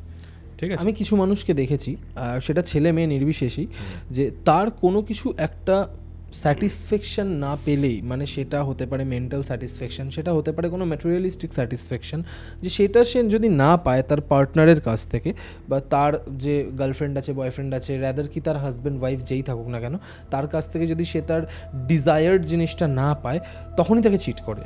আর এটা একবার না, মাল্টিপল টাইমস চিট করে। হয়তো উল্টো দিকের মানুষটা বারবার সেই তার চিটিংটাকে অ্যাকসেপ্ট করে নিচ্ছে, ঠিক আছে, বাট স্টিল সে বারবার চিট করছে। এটা কোন প্ল্যানেটের ইনফ্লুয়েন্স? দেখো, তুমি কিরকম ওয়াইফ পাবে সেটা আমি দেখবো শুক্রের কোয়ালিটি থেকে। ওকে, সপ্তমপতি থেকে দেখবো যে আমি তোমার বিয়ের পর ডে টু ডে লাইফটা কীরকম, এবং তোমার ওয়াইফকে দেখতে কীরকম, এবং তোমার যে ওয়াইফ তার হেলথ কীরকম থাকবে, তোমার সাথে তার সম্পর্ক ডে টু ডে লাইফে কীরকম থাকবে। বাট তুমি কি সবসময় চিটার টাইপের লোককেই অ্যাট্রাক্ট করছো? ওকে, তুমি যদি পুরুষ হও, আমি তোমার চাটে শুক্রের কোয়ালিটি থেকে দেবো। শুক্র যদি নিচস্থ হয়, রাহুযুক্ত হয়, তুমি হয়তো অ্যাট্রাক্টই করছো সমস্ত এরকম মহিলাকে যাদের ক্যারেক্টার অপেক্ষাকৃত অ্যাভারেজ। যদি তোমার বৃহস্পতি নিচস্থ হয়, বৃহস্পতি যদি খুব পীড়িত হয়, তুমি হয়তো অ্যাট্রাক্টই করছো এরকম পুরুষকে, যে পুরুষ কিন্তু টাকা ছাড়া হয়তো অন্য কিছু বোঝেন না এবং তাদের মোরাল ভ্যালু এবং এথিক্স খুব একটা ভালো নয়। ঠিক আছে। সেকেন্ড, আমি দেখবো তুমি কি নার্সিসিস্টিক বা একটু ধরো স্বার্থপর টাইপের লোককে অ্যাট্রাক্ট করছো। উপপদ লগ্নে চলে যাব। উপপদ লগ্ন হচ্ছে একটি স্পেশাল লগ্ন, যেটাকে 12th হাউসের অরুধা লগ্ন বলা হয়। অন্যরকম কনসেপ্ট, বাট উপপদ লগ্ন থেকে আমরা দেখব যে তোমার হাজব্যান্ড বা ওয়াইফ নার্সিসিস্ট কিনা। উপপদ লগ্নে যদি রাহু থাকে, তোমার হাজব্যান্ড বা ওয়াইফ নার্সিসিস্ট অথবা স্বার্থপর হতে পারে, সেলফ সেন্টার্ড হতে পারে। উপপদ লগ্নে যদি মঙ্গল কেতু থাকে, তাহলে আমি বলবো যে তোমার হাজব্যান্ড বা ওয়াইফের কিন্তু একটা অ্যাঙ্গার ইস্যু থাকতে পারে। ঠিক আছে। তো এইভাবে আমরা দেখতে পারি যে সেই মানুষটা কেমন। তোমার হাজব্যান্ড বা ওয়াইফের মধ্যে কে আগে মারা যাবে, উপপদ লগ্ন থেকে সেকেন্ড হাউস থেকে আমাদের দেখতে হয় যে কে আগে মারা যাচ্ছে। তোমার হাজব্যান্ড বা ওয়াইফের সেক্সুয়ালিটি কীরকম হবে। তোমার সেক্সুয়ালিটি আমি দেখব নবাংশের সপ্তম, একাদশ এবং তৃতীয় ঘর থেকে। সেখানে পাপী গ্রহ থাকলে বা রাহু প্রভাব থাকলে তোমার ক্যারেক্টার কোয়েশ্চেনেবল হতে পারে, বা তুমি এরকম সুযোগ পেতে পারো যেখানে তুমি চিট করার সুযোগ পাবে। তুমি ওটাকে ডিনাই করতেই পারো, সেটা তোমার ওপরে, সেটাও বাকি প্লেসমেন্ট বলে দেবে। ঠিক তেমনই তোমার ওয়াইফ বা তোমার হাজব্যান্ডের সেক্সুয়ালিটি, পার্টনারের সেক্সুয়ালিটি তুমি নবাংশের 1 নম্বর, 5 নম্বর এবং 9 নম্বর ঘর থেকে দেখতে পারো। প্রথম বিয়েকে আমরা দেখি সপ্তম ঘর থেকে, এবং সপ্তম ঘর থেকে অষ্টম ঘর দূরে হচ্ছে সেকেন্ড বিয়ে, অর্থাৎ সেকেন্ড হাউস থেকে। নবাংশের সেকেন্ড হাউসে যদি কারোর মঙ্গল বা রাহু বসে থাকে, তাহলে সে হয়তো চিট করার ফলেই তার প্রথম বিয়েটা ব্রেক করবে। এইভাবে বিভিন্ন ক্রিটিক্যাল প্লেসমেন্টের দ্বারা আমরা বলতে পারি যে বিয়েটা টিকবে না টিকবে না। এবার একটা হচ্ছে যে তোমার সোসাইটিতে ইমেজ কি অরিত্র, সেটা তোমার অরুধা লগ্ন থেকে দেখবো। আর বিয়ের লগ্নের নাম বললাম উপপদ লগ্ন। ধরো অরুধা লগ্ন যদি উপপদ লগ্ন থেকে দ্বাদশে থাকে, বা উপপদ লগ্ন যদি অরুধা লগ্ন থেকে দ্বাদশে থাকে, তাহলে হয়তো তোমাকে অ্যালিমনির দ্বারা প্রচুর টাকা খোয়াতে হবে। আচ্ছা, আমি বোঝাচ্ছি। ধরো তোমার দ্বাদশ ঘর থেকে আমরা দেখি 12 নম্বর ঘর, 12th হাউস থেকে আমরা দেখি লস, টাকা পয়সার লস, যে কোনো কিছু লস। এবং তোমার যে লগ্ন চার্টের যে দ্বাদশে যে গ্রহ বসে আছে, সেটা তোমার লস হয়ে যাবে। ধরো তোমার দ্বাদশ ঘরে, লগ্ন থেকে দ্বাদশ ঘরে চতুর্থপতি বসে আছে। চতুর্থ স্থান বোঝায় হচ্ছে গাড়ি, বাড়ি, প্রপার্টি। তো সেখানে গিয়ে তুমি নিজেই তোমার প্রপার্টি অন্য কাউকে দিয়ে দেবে বা গিভ আপ করে দেবে। অরুধা লগ্ন থেকে দ্বাদশে যদি সেই চতুর্থপতি থাকে, তো তোমার কাছ থেকে ওটা কেড়ে নেওয়া হবে। ঠিক সেরকমই অরুধা লগ্ন থেকে দ্বাদশে যদি উপপদ লগ্ন চলে আসে, তোমার ওয়াইফ তোমার থেকে অনেক কিছু কেড়ে নেওয়ার চেষ্টা করবে। এবং আমরা ক্রিটিক্যালি বলতে পারি যে তোমার ওয়াইফ তোমার লামসাম অ্যামাউন্ট চাইবে অ্যালিমনিতে, নাকি কোনো জমি চাইবে, নাকি গাড়ি চাইবে। এটাও আইডেন্টিফাই করতে পারি। এবং তুমি কি তোমার বাচ্চার কাস্টাডি কে পাবে, 90% টাইমসে মহিলারা পান, কিন্তু অনেক ক্ষেত্রে তো মহিলারা বাচ্চার কাস্টাডি পান না। সেটাও আমি প্রেডিক্ট করেছি যে না দিদি, আপনি পাবেন না, আপনার হাজব্যান্ড বাচ্চার কাস্টাডি পাবে। ডোমেস্টিক ভায়োলেন্সকে আমরা দেখি সপ্তম স্থানের সাথে মঙ্গল কেতুর যোগকে। এক্স্যাক্টলি, মানে এই ডোমেস্টিক ভায়োলেন্সটাও কি প্রিডেস্টাইন্ড থাকে? একদম। তো দেখো, ডোমেস্টিক ভায়োলেন্স সেই মহিলাদের চার্টে তুমি দেখতে পাবে যাদের সপ্তম স্থান মঙ্গল এবং কেতু দ্বারা পীড়িত। মঙ্গল এবং কেতুর সংযোগ, মঙ্গল এবং কেতুর দৃষ্টি, এবং মঙ্গল এবং কেতুর গ্রহ এবং রাশি দৃষ্টি, তার সাথে যদি শনির প্রভাবও থাকে, তাহলে অবশ্যই ডোমেস্টিক ভায়োলেন্স কিন্তু হতে পারে। তাহলে যদি এই দুটো গ্রহের প্রভাব যদি না থাকে, তাহলে যদি সে তার হাজব্যান্ডের ওপর ক্লেম করে থাকে যে আমাকে ডোমেস্টিক্যালি অ্যাবিউজ করেছে, তাহলে সেটা ফলস ডোমেস্টিক ভায়োলেন্স কেস, যেটাও আজকাল কিন্তু 90%। তো তুমি রিয়েল ডোমেস্টিক ভায়োলেন্স কেসে তুমি অ্যাভয়েড করতে পারো, আইডেন্টিফাই করতে পারবে, এবং ফলস ডিভিও তুমি আইডেন্টিফাই করতে পারবে হরোস্কোপ দেখে। এবং ধরো তুমি পুরুষ, তোমার ওপর যে ফলস ডোমেস্টিক ভায়োলেন্সের কেস লাগবে, এরকম অ্যালিগেশন লাগবে, সেটাও আমরা দেখতে পাই আগে থেকে আমি বলে দিতে পারি যে একে বিয়ে করলে এর কিন্তু পোটেনশিয়াল আছে আপনার ওপর এই কেসগুলো দেওয়ার। কন্টেম্পোরারি ওয়ার্ল্ড অনুযায়ী আজ থেকে 50 বছর আগে চার্ট আমি অবশ্যই এগুলো দেখতে যাবো না, কারণ আমি জানি এগুলো হবেই না। হয়তো সে ভেবেছে কিন্তু কোনোদিন করেইনি, কারণ সোসাইটিতে এগুলো ছিলই না। এখন তো অপশন, এখন তো একটা ইকোসিস্টেম, একটা বিজনেস তৈরি হয়ে গেছে ডিভোর্সের মার্কেটটায়। তো এখন তো এগুলো হচ্ছে। তো জন্য আমাকে এখন কন্টেম্পোরারি সোসাইটি, বর্তমান সোসাইটিকে বিচার করে আমাকে দেখতে হবে। তো সমস্ত কিছু পুঙ্খানুপুঙ্খভাবে বিচার করা যায়। কোথাও না কোথাও আমি এটা ফিল করি মানুষের পেশেন্স অনেক কমে গেছে সোশ্যাল মিডিয়ার জন্য এবং মডার্ন আমেরিকান কালচার আমাদের দেশে ঢোকার জন্য, যেখানে ডিভোর্সটা ব্রেকআপের মতোই ইজি। বুঝতে পেরেছো? তো সব কিছু আগে থেকে প্রেডিক্ট করা যায়। ডোমেস্টিক ভায়োলেন্স, অ্যালিমনি, কত টাকা তুমি খোয়াতে পারো, তোমার প্রপার্টির অ্যাটলিস্ট একটা আন্দাজ মতো বলা যায় যে কতটা প্রপার্টি তুমি খোয়াতে পারো। অনেক মানুষ তো বিয়ে করেও এই কারণে যে ওর কাছে অনেক টাকা আছে, সেই টাকাটা আমি মানে ওর সাথে বিয়ে করব, 1 বছর পর আমি তাকে ডিভোর্স দেবো কি 2 বছর পর আমি তাকে ডিভোর্স দেবো, ওর প্রপার্টির এত % আমি নিয়ে বেরিয়ে যাব। যদিও এটা কোনোরকমভাবে আমাদের ইন্ডিয়ান কনস্টিটিউশনের আইন অনুযায়ী এটা একটা অ্যাডভান্টেজ, বাট স্টিল এটা তো সেই মানুষটার কোনো না কোনো গ্রহদোষের কারণেই ঘটছে। অবশ্যই অবশ্যই। এবং প্রাইমারিলি দেখা যাচ্ছে যে এদের সপ্তম পতি ড্যামেজড এবং সপ্তম স্থান ভালো রকম ড্যামেজড। তো একটা উপায় আছে, যদি কেউ মাঙ্গলিক হয়, ধরো মঙ্গল যদি কারোর লগ্নে, চতুর্থে, সপ্তমে, অষ্টমে বা দ্বাদশে থাকে এবং সে যদি আরেকটি মাঙ্গলিককে বিয়ে করে, তাহলে চার্টে যতই ড্যামেজ থাক না থাক বিয়েটা টিকে যায়। ওকে, তো মাঙ্গলিকটাকে অনেকে ডিসঅ্যাডভান্টেজ বলে, আমি বলি আজকালকার দিনে এটা একটা অ্যাডভান্টেজ। কারণ দুজনেই যদি মাঙ্গলিক হয় তাহলে কোথাও একটা গিয়ে বিয়েটা টেকার সম্ভাবনাটা বাড়ছে, ঠিক আছে? বাট দুজনকে মাঙ্গলিক হতে হবে। যেমন মঙ্গল যদি লগ্নে থাকে, তোমার মাথা প্রচণ্ড গরম, তোমার মধ্যে অগ্নি এলিমেন্ট প্রচণ্ড বেশি, মাথা প্রচণ্ড গরম, তুমি মানে হয়তো জিনিসপত্র ছুঁড়ে ছুঁড়ে ভেঙে দেওয়ার চেষ্টা করবে বা স্পাউসকে আঘাত করারও চেষ্টা করতে পারো। তোমার যদি ওয়াইফও মাঙ্গলিক হয়, সেও তোমাকে উল্টে আঘাত করবে এবং ব্যাপারটা নিউট্রালাইজ হয়ে যাবে এবং বিয়েটা টিকবে। তোমার কারো যদি চতুর্থে মঙ্গল হয়, তুমি প্রচণ্ড ডমিনেটিং স্বভাবের, এবং চতুর্থ স্থান এবং সপ্তমে মঙ্গল থেকেই ডোমেস্টিক ভায়োলেন্সটাকে মেন দেখা হতো আগেরকার দিনে। ওকে, এখন আমি কেতুটাকে যোগ করি, কারণ এখন এটা একটা আলাদা লেভেলে পৌঁছে গেছে, ঠিক আছে? তো ব্যাপারটা হচ্ছে যে ডোমেস্টিক ভায়োলেন্স আমরা মঙ্গল কেতু থেকে দেখি। মঙ্গল যদি চতুর্থ বা সপ্তমে থাকে, এগুলো মাঙ্গলিক পজিশন, তাহলে আমরা অনেক সময় ডোমেস্টিক ভায়োলেন্স দেখে থাকি। মঙ্গল সপ্তমে কিন্তু কাইন্ড হার্ট দেয়, এবং মঙ্গল সপ্তমে যে মহিলাদের আছে তারা কিন্তু নিজের থেকে কম ইনকামের ছেলেকেও বিয়ে করে নেন, কারণ মাঙ্গলিকরা প্রচণ্ড প্যাশনেট। এবার ধরো কারোর মঙ্গল চতুর্থে আছে, সে তার চতুর্থ স্থান হচ্ছে ডোমেস্টিক লাইফ, সে ডোমেস্টিক লাইফে প্রচণ্ড ডমিনেটিং। মঙ্গল সপ্তমে আছে, সে তার পার্টনারের প্রতি প্রচণ্ড ডমিনেটিং। বিভিন্ন প্লেসমেন্ট বলে দেবে যে সে পার্টনারের কাছে মার খাচ্ছে না, পার্টনার তাকে মারছে। বাট সেও যদি মাঙ্গলিক হয় তাহলে কোথাও একটা গিয়ে ব্যাপারটা নিউট্রালাইজ হয়ে যাবে। যাদের মঙ্গল অষ্টমে, তাদের সেক্সুয়াল স্ট্রেংথ প্রচণ্ড বেশি, সেক্সুয়াল নিডস প্রচণ্ড বেশি। সেই সেক্সুয়াল নিডটাকে ফুলফিল করার ক্ষমতা কি তার পার্টনারের আছে? যদি সে মাঙ্গলিক হয় তাহলে পারবে, মাঙ্গলিক না হলে পারবে না। এবং যার জন্য যদি অষ্টমে মঙ্গলের ব্যক্তি যদি অমাঙ্গলিককে বিয়ে করে, তাহলে তার সেক্সুয়াল নিডস ফুলফিল হবে না, সে বিয়ের বাইরে অন্য কারোর কাছে যাওয়ার চেষ্টা করবে। সিমিলারলি মঙ্গল দ্বাদশেও তার সেক্সুয়াল এনার্জি প্রচণ্ড বেশি, সিক্রেট ডিজায়ার প্রচণ্ড বেশি। তো সেও যদি মাঙ্গলিককে বিয়ে করে, তবে গিয়ে তাদের মধ্যে সেক্সুয়াল কম্প্যাটিবিলিটিটা পসিবল। সেক্সুয়াল কম্প্যাটিবিলিটি যোনি থেকেও দেখা হয়, তবে মঙ্গলের ম্যাচিং বা মাঙ্গলিক ম্যাচিং করাটা খুব জরুরি। অনেক অ্যাস্ট্রোলজার বলে থাকেন মাঙ্গলিক আগে ছিলই না, শাস্ত্রে লেখা নেই, নতুন এসছে। কমপ্লিটলি ভুল, এবং তারা হয়তো এনাফ চার্ট দেখেননি। কারণ মাঙ্গলিকটা আমাদের বিভিন্ন ট্র্যাডিশনে, বিভিন্ন যে পুরাণিক ট্র্যাডিশন, সেই ট্র্যাডিশনসে কিন্তু মেনশন করা আছে। ধরো মহারাষ্ট্রের ট্র্যাডিশনে, ধরো কোথাও একটা উড়িষ্যার ট্র্যাডিশনে, বেঙ্গলের কোনো গোপন ট্র্যাডিশনে, যারা রাজজ্যোতিষী ছিলেন, রাজ দরবারে, তাদের ক্ষেত্রে কিন্তু মাঙ্গলিকটা দেখাতো। যদি কেউ মেন বৃহৎ পরাশর হরাশস্ত্র পরে যদি মাঙ্গলিক বা কালসর্পদোষ খুঁজতে চান, তাহলে হয়তো ওনারা পাবেন না, কারণ এগুলো পরে ডেভেলপ হয়েছে, আর এগুলোর অ্যাকচুয়াল বাস্তবতা আছে। কারণ রাজজ্যোতিষীরা এগুলো ইউজ করতেন। যে জ্যোতিষী বলছে যে কালসর্পদোষ হয় না, বা অনেক বড় বড় জ্যোতিষীও বলে, কে এন রায় বলেছিলেন যে কালসর্পদোষ হন না, কিন্তু বরাহমিহির তো আপনার থেকে বড় জ্যোতিষী না।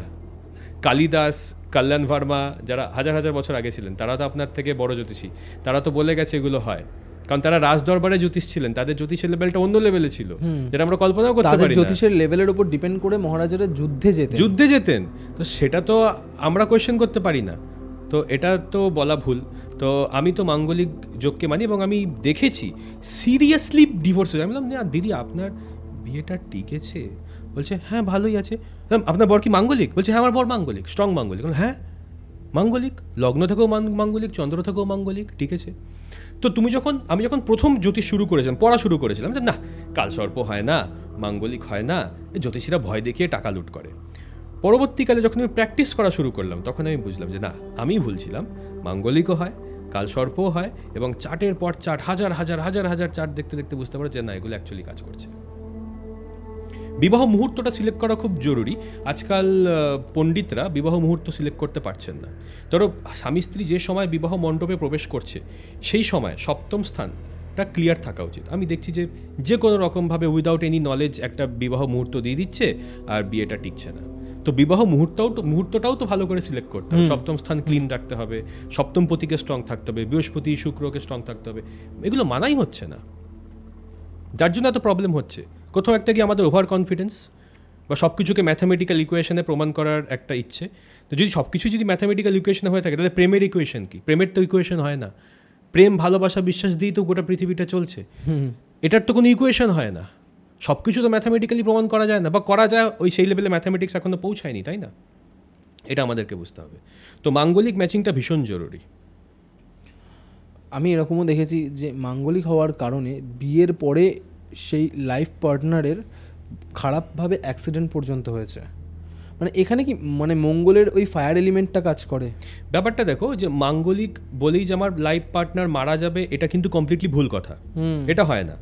এটা কিন্তু অন্য প্লেসমেন্ট থেকেও আমরা দেখতে পারি। তো এই কথাটা কাইন্ড অফ ভুল যে মাঙ্গলিক বলে কেউ মারা যাবে না। অসুবিধা হতে পারে, বাট মারা যাবে না। কিন্তু অনেক সময় মঙ্গল সপ্তমে এবং অষ্টমে এই প্রবলেমটা অল্প বিস্তর দেখা গেছে। তো যদি কারোর মঙ্গল সপ্তমে, অষ্টমে বা লগ্নে হয়ে থাকে, চান্স নেবেন না, মাঙ্গলিককে বিয়ে করুন। আমি বলে দিই আমার কনসালটেশনে যে মঙ্গল 7, 8 আছে, চান্স নেওয়া যাবে না, একদম চান্স নেওয়া যাবে না। ঠিক আছে, নিতে পারতেন 1980-তে জন্ম হলে, যেহেতু 1995, 1990-এর পরে জন্ম, চান্স নেবেন না। আজকালকার দিনে চান্স নেবেন না, কারণ আগের মানে বিয়েটা ভাঙাটা, ডিভোর্সটা কেউ ভাবতেই পারতো না। এখন লোকে বিয়ের আগে থেকে ভেবে রাখে যে ডিভোর্স হলে কি করব। তো সোসাইটি চেঞ্জ হয়ে গেছে, সোসাইটিতে আমেরিকান কালচার ঢুকে পড়েছে, কিছু করার নেই। তো ভবিষ্যতে একটা এরকম সময় আসবে যখন ব্রেকআপের মতোই ডিভোর্স হবে, বা প্রত্যেক পাড়ায় তুমি 10টা ডিভোর্স দেখতে পাবে। মানে হয়তো ব্রেকআপ কম হবে, ডিভোর্স বেশি হবে। হতেই পারে, আমি অবাক হব না এরকম হলে। আমি অবাক হব না।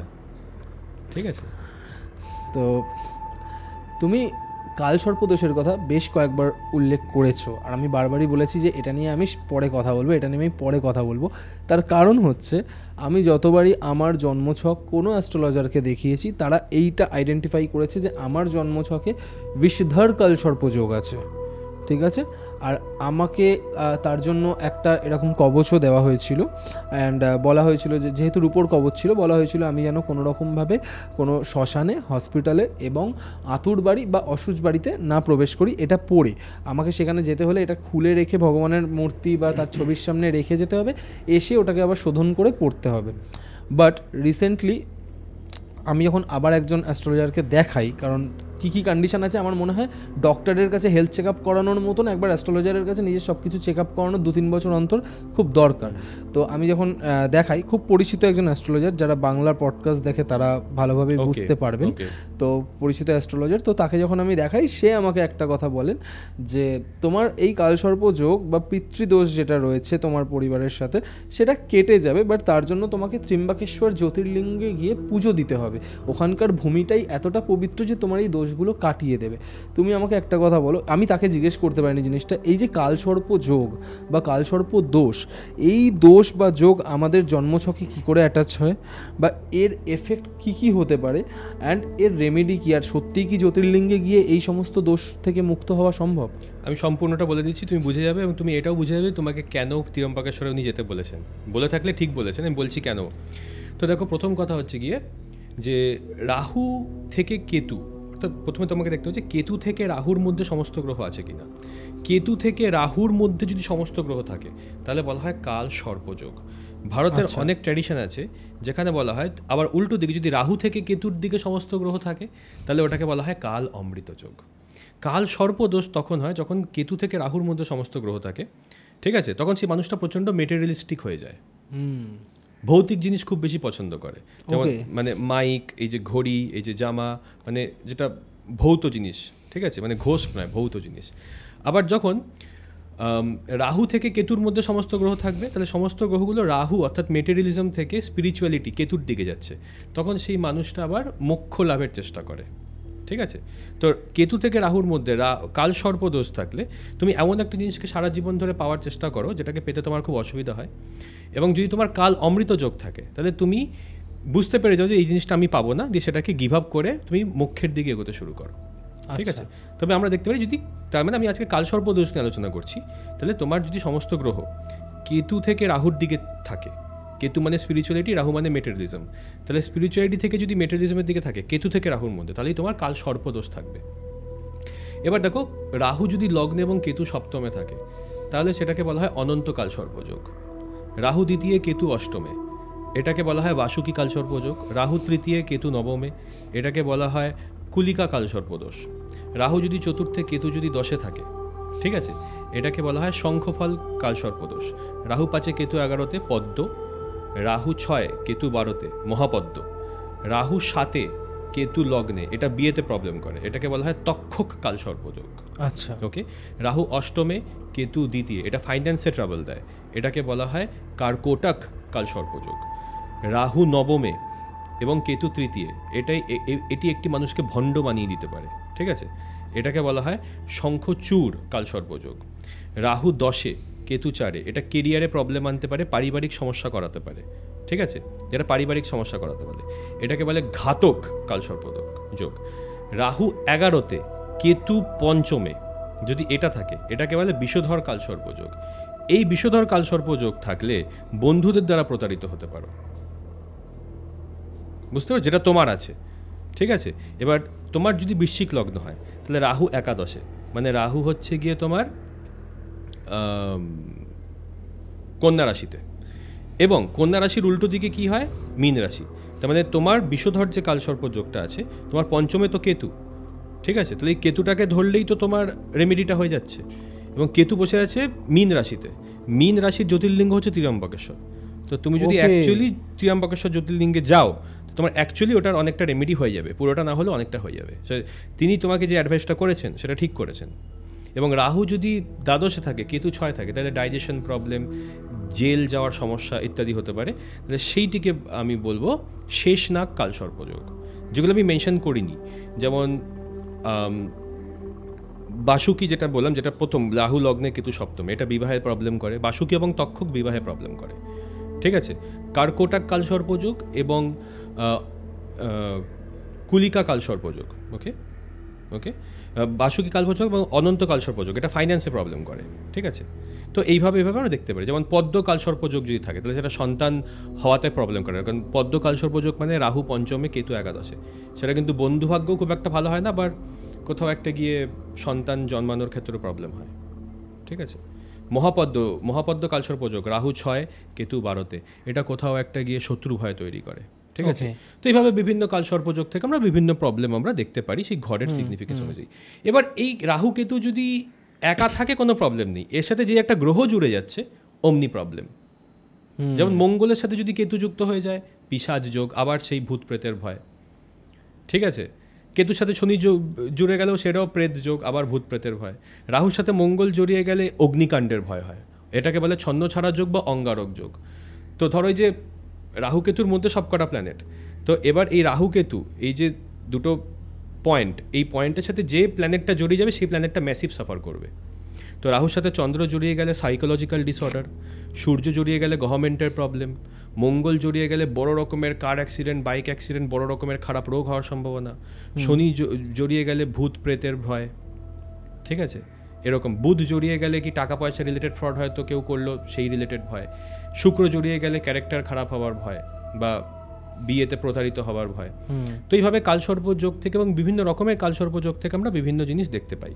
এবং এই 12টি জ্যোতির্লিঙ্গ থেকে এবং 12টি এবং গণেশের ফর্ম থেকে আমরা বাধক এবং কালসর্প যোগের রেমেডি করতে পারি।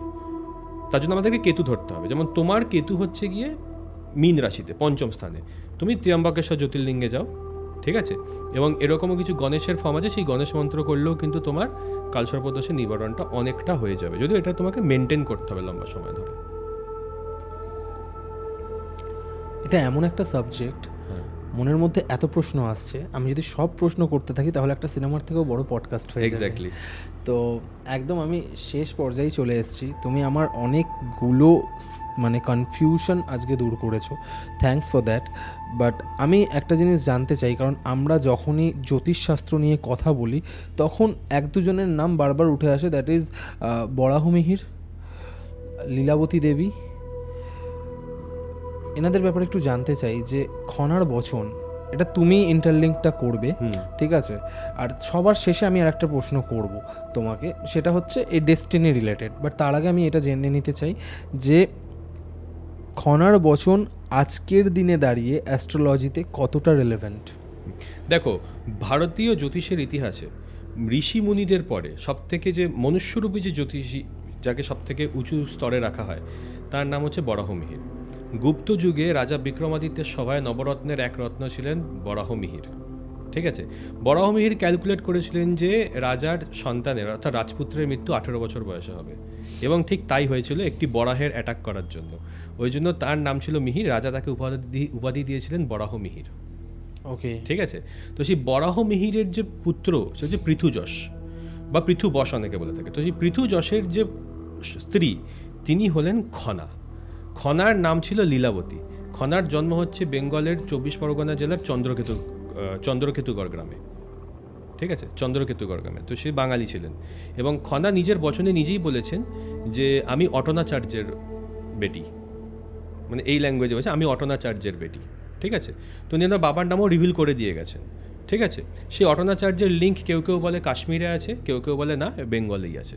তবে খনার বচন বাংলাতেই পাওয়া গেছে, এবং খনা বাঙালিই ছিলেন এবং বাংলার বেস্ট জ্যোতিষী ছিলেন। বরাহমিহিরের যে পপুলারিটি ছিল বিক্রমাদিত্যের সভায়, সেটা খনার আবির্ভাবের পর সেই পপুলারিটি কমতে থাকে। কারণ খনা বিক্রমাদিত্য এবং তার ছেলে পৃথুযশের নিজের হাজব্যান্ডের বিভিন্ন ক্যালকুলেশনে ভুল ধরে দিতেন, এবং তার জ্যোতিষে পারদর্শিতা দেখে বরাহমিহিরের যে পপুলারিটি, যে খ্যাতি, সেটি আস্তে আস্তে কমতে থাকে। কারণ বলা হয় যে খনা এত স্মার্ট ছিলেন বা এত বুদ্ধিমতী ছিলেন যে অনেকে বলতো সে পরাশর মুনি যে মেন জ্যোতিষশাস্ত্র লিখেছেন তারই পুনর্জন্ম, এরকম করে বলতেন। তথা আমি বলা যেতেই পারে যে ভারতের ইতিহাসে মানুষরূপী বেস্ট জ্যোতিষী ছিলেন জ্যোতিষ জননী মা খনা বা লীলাবতী। তো খনার কয়েকটি বচন আমি তোমাকে বলবো। ঠিক আছে, একটা হচ্ছে যে যেমন উনি বলেছেন যে কলা গাছ আগে বাগানে পুঁততে, তারপরে বাগ বাগিচা ফলাতে। ওকে, আগে পুঁতে কলা, বাগ বাগিচা ফলা। তার মানে কি, আগে কলা গাছ পুঁতে নাও, জমির উর্বরতা বাড়বে, তারপরে তুমি বাকি যে গাছ টাছ লাগানো হয় সেটা লাগিও। ঠিক আছে, তো এটা একটা। আরও উনি অনেক কিছু মানে কৃষি বিদ্যা বা উদ্ভিদবিদ্যা নিয়ে অনেক কিছু বলেছেন। ঠিক আছে, যাতে সেই সময়ের লোকদের তিনি হেল্প করতে পারেন। ঠিক আছে, তো উনি এরকম ওনার বচনে বলেছিলেন যে দিনে রোদ রাতে জল, দিন দিন বাড়ে ধানের বল। অর্থাৎ যদি দিনের বেলা রোদ ওঠে এবং রাতের বেলা বৃষ্টি হয়, তাহলে ধান খুব ভালোভাবে মানে ফলবে। ঠিক আছে, এবার খনার এই পপুলারিটি দেখে বরাহমিহির খুব রেগে যান এবং তিনি ঈর্ষাকাতর হয়ে পড়েন, এবং তিনি পৃথুযশকে বলেন যে ওর জিভ কেটে দিতে হবে। তো বরাহমিহির তার সন্তান পৃথুযশকে বলেন যে খনার জিভ কেটে দিতে হবে। তো পৃথুযশ যখন খনার জিভ কাটতে যান, তখন খনা তাকে মক করে বলেন, আসো আসো, নিজের বাবার কথাটা রাখো, আমার জিভ কেটে যাও, কিন্তু আমার জিভ কাটার আগে আমাকে কিছু কথা লিখে যেতে যাও বা বলে যেতে দাও। ঠিক আছে, সেটা আমি বলতে চাই। পৃথুযশ বলে, ঠিক আছে তুমি বলো, তুমি লোককে জ্যোতিষ শেখাতে যাও, তোমার জিভ কেটে নেওয়ার আগে তুমি কথাগুলো বলো। তখন খনা টানা 3 দিন অর্থাৎ 72 ঘন্টা টানা নিজের কিছু শ্লোক বলেছিলেন, সেটি বর্তমানে খনার বচন বলে পরিচিত। ওকে ওকে, তারপরে অনেকে বলেন যে ওনার জিভ কেটে দেওয়ার পর ওনার মৃত্যু হয়ে যায়, এবং অনেকে বলেন যে না, ওনার জিভ কেটে দেওয়ার পরেও উনি বোবা হয়ে গেছিলেন, কিন্তু উনি ইশারায় জ্যোতিষচর্চা করে যেতেন। অর্থাৎ খনা বরাহমিহির, যাকে ভারতের ইতিহাসে বেস্ট অ্যাস্ট্রোলজার বলা হয়, তার থেকে 3-4 গুণ বেটার ছিলেন। এছাড়াও খনার বচনে আমরা দেখতে পাই উনি হাঁচি নিয়ে অনেক কিছু বলেছেন। তো আচ্ছা, হ্যাঁ, তো উনি বলেছেন যে শয়নে, ভোজনে, উপবেশনে বা দানে, বস্ত্র পরিধানে, বিবাহ বিবাদে, এই সপ্তকর্মে হাঁচি অতি সুশোভন।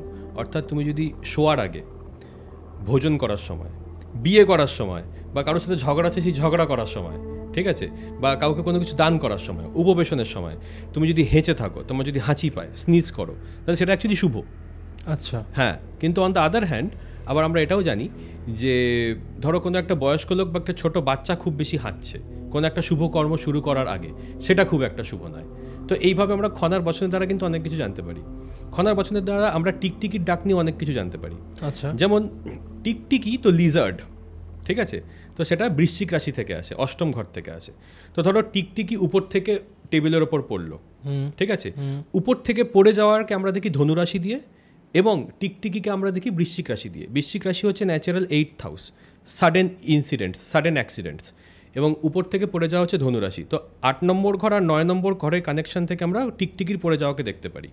তো টিকটিকি উপর থেকে পড়ে যাওয়া মানে জীবনে বড় পরিবর্তন আসছে। আচ্ছা, টিকটিকি যদি তোমার পেছন দিকে পড়ে তাহলে বড় বিপদ আসছে, বড় অ্যাক্সিডেন্ট হতে পারে। মানে আমার গায়ে যদি টাচ করে পড়ে, তোমার যদি পেছনে পড়ে, তোমার আচ্ছা। তুমি এখানে বসে আছো, আমার যদি পেছনে টিকটিকি পড়ে, তাহলে কোনো অজানা সোর্স থেকে আমার অ্যাক্সিডেন্ট হতে পারে। মানে ধর আমি গাড়ি চালাচ্ছি, হঠাৎ করে আমার হাত পা ভেঙে গেল, অ্যাক্সিডেন্ট হয়, আমি তো নাও জানতে পারি নাও যে জানতে টিকটিকি আমার পেছনে পড়েছে। হয়তো পড়লে তুমি বুঝতে পারলে, ঠিক আছে। টিকটিকি যদি তোমার গায়ের ওপরে পড়ে তাহলে কোনো একটা পরিবর্তন আসছে যেটা তোমার জন্য না পজিটিভ না নেগেটিভ। টিকটিকি যদি তোমার সামনে পড়ে, তুমি দেখতে পাচ্ছ টিকটিকিটা পড়ে গেছে, সেটা তোমার জন্য খুব পজিটিভ পরিবর্তন।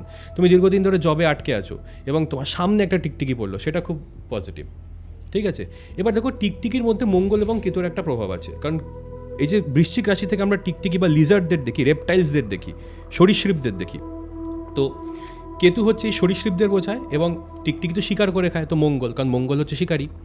তো এবার আমরা দেখবো যে যখনই আমরা আমাদের অ্যাস্ট্রোলজিক্যাল স্টাডিসে, বাই দ্য ওয়ে এটা খনার বচন থেকে আমার নিজে স্টাডি করে বের করা যে খনা এটা কেন বলেছিলেন, কারণ খনার বচনে কোনো এক্সপ্লেনেশন তো নেই, আমাদেরকে আমাদের জ্যোতিষের নলেজ দিয়ে বুঝতে হবে যে খনা কি বলতে চেয়েছেন, ঠিক আছে।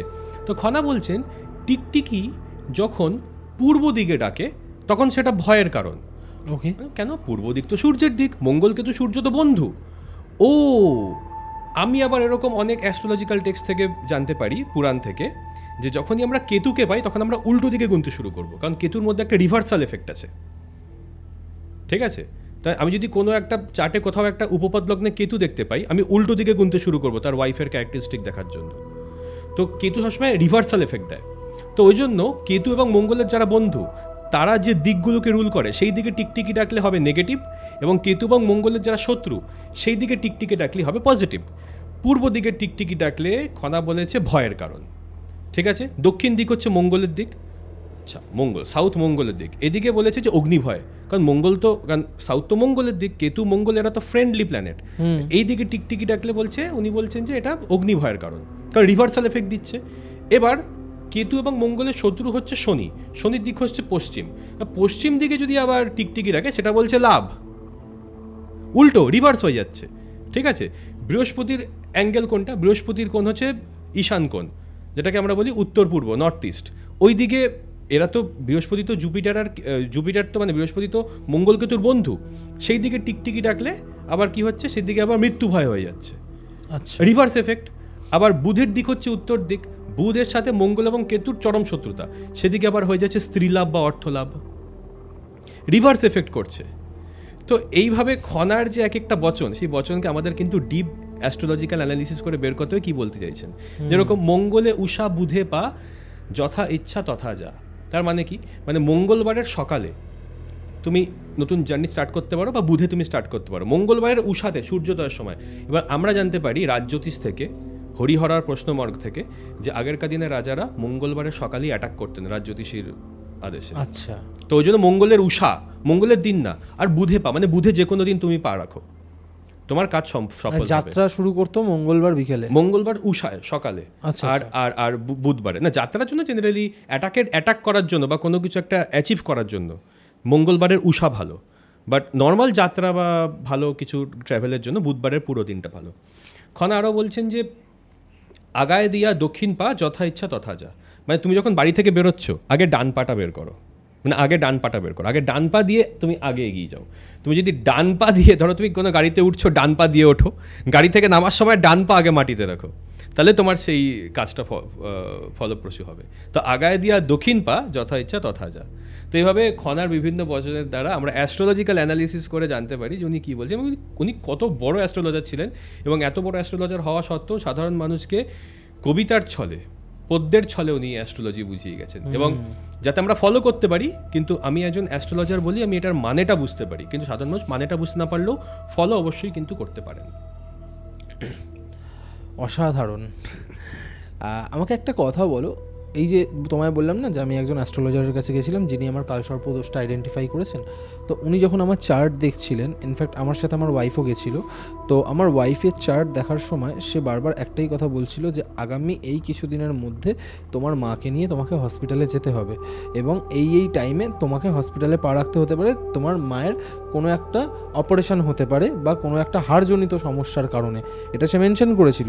কিন্তু আমি তখন ব্যাপারটাকে অতটাও সিরিয়াসলি নিইনি, বাট সে যেই টাইমলাইন বলেছিল ঠিক সেই টাইমলাইনের মধ্যে কিন্তু আমার ওয়াইফের মায়ের অপারেশনও হয়েছে, ওকে হসপিটালে পাও রাখতে হয়েছে। ইনফ্যাক্ট যা যা প্রেডিকশন করেছিল সব কিছু অ্যাকিউরেট হয়েছে।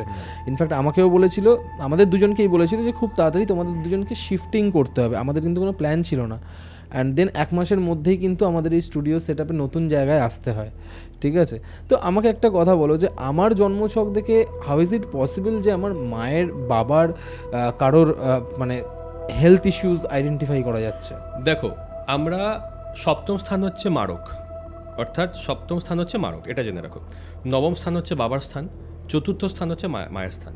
আচ্ছা, তো নবম স্থান যদি বাবার স্থান হয়, তাহলে নবম থেকে সপ্তম ঘর হচ্ছে বাবার জন্য মারক। তো যখনই কারোর তৃতীয় পতির দশা চলে আসবে, মানে তৃতীয় যদি কোনো গ্রহ থাকে বা থার্ড লর্ডের যদি দশা চলে আসে, সেটা বাবার জন্য মারক হয়। চতুর্থ থেকে সপ্তম হচ্ছে দশম ঘর, তো কারো যদি দশম পতির দশা চলে আসে, ঠিক আছে, তাহলে সেটা মায়ের জন্য মারক হতে পারে। এবার সেকেন্ড আর সেভেন্থ দুটোই মারক, অর্থাৎ বাবার জন্য 10th লর্ড আর থার্ড লর্ড হচ্ছে মারক, মায়ের জন্য পঞ্চম পতি এবং দশম পতি হচ্ছে মারক। এটা হচ্ছে মারক। এবং বাবার হেলথ খারাপ হবে বা বাবার মৃত্যু কোন দশায় হবে, সেটা ভাগ্যপদ থেকে চতুর্থ স্থান দেখেও বলা যায়। ডিফিকাল্ট ক্যালকুলেশনের মতো গভীরে যাচ্ছি না। মায়ের শরীরে প্রবলেমের দেখার বিভিন্ন রকম টেকনিক আছে, ঠিক আছে? আমাদের আমি একটা শেখাচ্ছি। তোমার যদি দিনে জন্ম হয়, তোমাকে দেখতে হবে শুক্র থেকে চতুর্থ স্থান। রাতে জন্ম হলে তোমাকে দেখতে হবে চন্দ্র থেকে চতুর্থ। বাবার হেলথের জন্য সকালে জন্ম হলে তোমাকে দেখতে হবে সূর্য থেকে 9 ঘর দূরে, সেখান থেকে তুমি বাবার সব কিছু বুঝতে পারবে। এবং রাতের বেলা জন্ম হলে তোমাকে দেখতে হবে শনি থেকে নবম। এবং যেহেতু 2 আর 7 নম্বর ঘর মারক, তো সেই যে আমি সূর্য থেকে 9 গিয়ে আমি একটা ঘরে এলাম, সেখান থেকে আমি 2 আর 7 নম্বর ঘর দেখব, তাদের সেই গ্রহগুলোর সেই ঘরের অধিপতিকে তাদের দশায় বাবা মার হেলথের খারাপ হবে। এছাড়াও এটার সাথেও দাবদাংশ অর্থাৎ D12 চার্টও দেখতে হয়, ঠিক আছে? তো এতটা ক্যালকুলেশন করে বলতে হয়। রিলোকেশন, দেখো, চতুর্থ স্থান দিয়ে যখন পাপী গ্রহ গোচর হয় অথবা চতুর্থপতি যখন 6 আর 12-তে থাকে, সেই দশায় কিন্তু রিলোকেশন হয়। তোমার বৃশ্চিক লগ্ন, তাই না? ঠিক আছে, তাহলে এখন রাহু তো কুম্ভ রাশি, অর্থাৎ তোমার চতুর্থ স্থান দিয়ে যাচ্ছে, অর্থাৎ একটা পাপী গ্রহ তোমার চতুর্থ স্থান দিয়ে যাচ্ছে, অবশ্যই রিলোকেশন করাবে। স্ন্যাপশট প্রেডিকশন, এইভাবে আমরা জানতে পারি। সবটাই ডিফিকাল্ট বা ক্রিটিক্যাল ক্যালকুলেশনের দ্বারা বোঝা যায়। যারা এক্সপিরিয়েন্স হতেছি একবার দেখেই বুঝতে পারে যে এই সময় এই হবে। তাছাড়া বার্ষিক রাশিফল তো আছেই। বার্ষিক রাশিফলে প্রত্যেকটা জিনিস পুঙ্খানুপুঙ্খভাবে দেখা যায়। এবং তারপরে বার্ষিক রাশিফলের আন্ডারে মাসিক রাশিফল হয়। তোমার পার্সোনাল, তোমার রাশি লগ্ন অনুযায়ী না, তোমার পার্সোনাল, বা তুমি যে অরিত্র, তোমার পার্সোনাল, এটাকে বলে তিথি প্রবেশ। ধরো কারো পঞ্চমী তিথিতে জন্ম, তো প্রত্যেক বছর সেই মাসের পঞ্চমী তিথির আশেপাশে আবার পুনরায় বার্থডে হয়। ওই জন্য আমরা রামনবমী, জন্মাষ্টমী কখনো একদিনে পালন করি না, আলাদা আলাদা দিনে পালন করি, কারণ আমরা তিথি প্রবেশ থেকে বার্থডে করি। ওই জন্য আমাদের বার্থডে কোনো বছর একদিনে হয় না। সেই তিথি প্রবেশের সময় যে চারটা ক্রিয়েট হয়, সেটা তোমার অ্যানুয়াল হরোস্কোপ, তারপরে তার মাসিক হরোস্কোপ থাকে। তো বলা যায় কোন মাসে জব পাবে, এই মাসে জব হারাতে পারো। সেই তিথি প্রবেশ দেখিয়ে দিতে পারে যে এই বছরে তোমার জব লস হতে পারে, লে অফ হতে পারে, সমস্ত কিছু প্রেডিক্ট করা যায়। Thank you so much. অসাধারণ একটা পডকাস্ট আজকে আমরা করেছি, মারাত্মক লেভেলের একটা পাওয়ার প্যাকড পডকাস্ট, যে ভৌতিক ঘটনা বা রিয়েল লাইফ হরর ইনসিডেন্ট ছাড়াও যে একটা পডকাস্ট এতটা মানে আপলিফটেড হতে পারে, to be very honest, thanks to you. অসাধারণ লেগেছে তোমার, মানে কি বলবো, আজকের আগে মানে এই পডকাস্টের শ্যুটে বসার আগে আমি অ্যাস্ট্রোলজি সম্পর্কে এত কিছু জানতাম না। এরপর আমি হয়তো মানুষকে বলতে পারবো যে হ্যাঁ, অ্যাস্ট্রোলজি সম্পর্কে আমার একটা কনসেপ্ট তৈরি হয়েছে। And to be very honest, মানে আমার মনের মধ্যে অনেক প্রশ্ন ছিল। আজকে যে কটা প্রশ্নই আমি তোমাকে করেছি, সব কিছুই কিন্তু আমার ভেতর থেকে এসছে এই কোয়েশ্চেনগুলো, ঠিক আছে? আর আমি জানতে চেয়েছিলাম। অ্যান্ড অ্যামেজিং, মানে আমার অসাধারণ ফিল হচ্ছে আজকের এই পডকাস্টটা করে, আমার সত্যি একটা দারুণ ফিলিংস হচ্ছে। তুমি বলো, গল্পওয়ালাতে প্রথমবার এসে আজকে তুমি ডেবিউ করলে এখানে, তো তোমার কেমন লাগলো? সত্যি কথা বলছি অরিত্র, অসাধারণ এক্সপিরিয়েন্স। আমি তোমার শো অনেক দিন থেকে দেখছি, আসার ইচ্ছাও ছিল, আজকে অ্যাকচুয়ালি আসতে পেরে খুব ভালো লাগছে। তোমার সাথে এর আগেও আমার একবার শিডিউল হয়েছিল, বাট ওটা ক্যান্সেল হয়ে গেছে। হ্যাঁ, আমার নিজের ভীষণ ভালো লাগলো আজকে তোমার সাথে বসে। আশা করব ইন ফিউচারেও আমরা একসাথে আবার কাজ করব। অবশ্যই। আরও অ্যাস্ট্রোলজির আরও অনেক ডেপথ আছে যেইগুলো আজকে আমরা ক্র্যাক করতে পারিনি সময়ের অভাবে, বাট সেগুলো নিয়েও ইন ফিউচার আমরা কথা বলবো। অবশ্যই। Thank you so much. Thank you. Golpowala, the real paranormal experience.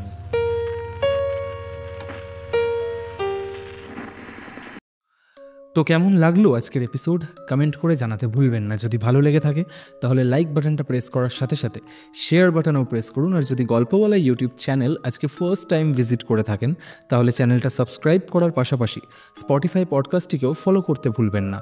আর এরকম এপিসোড আপনারা ভবিষ্যতেও দেখতে চান কিনা সেটাও কিন্তু কমেন্ট করে জানাবেন। আজকের এপিসোড আমি এখানেই শেষ করছি। আগামী সপ্তাহে আসছি নতুন কোনো মারাত্মক হরর এক্সপিরিয়েন্স নিয়ে।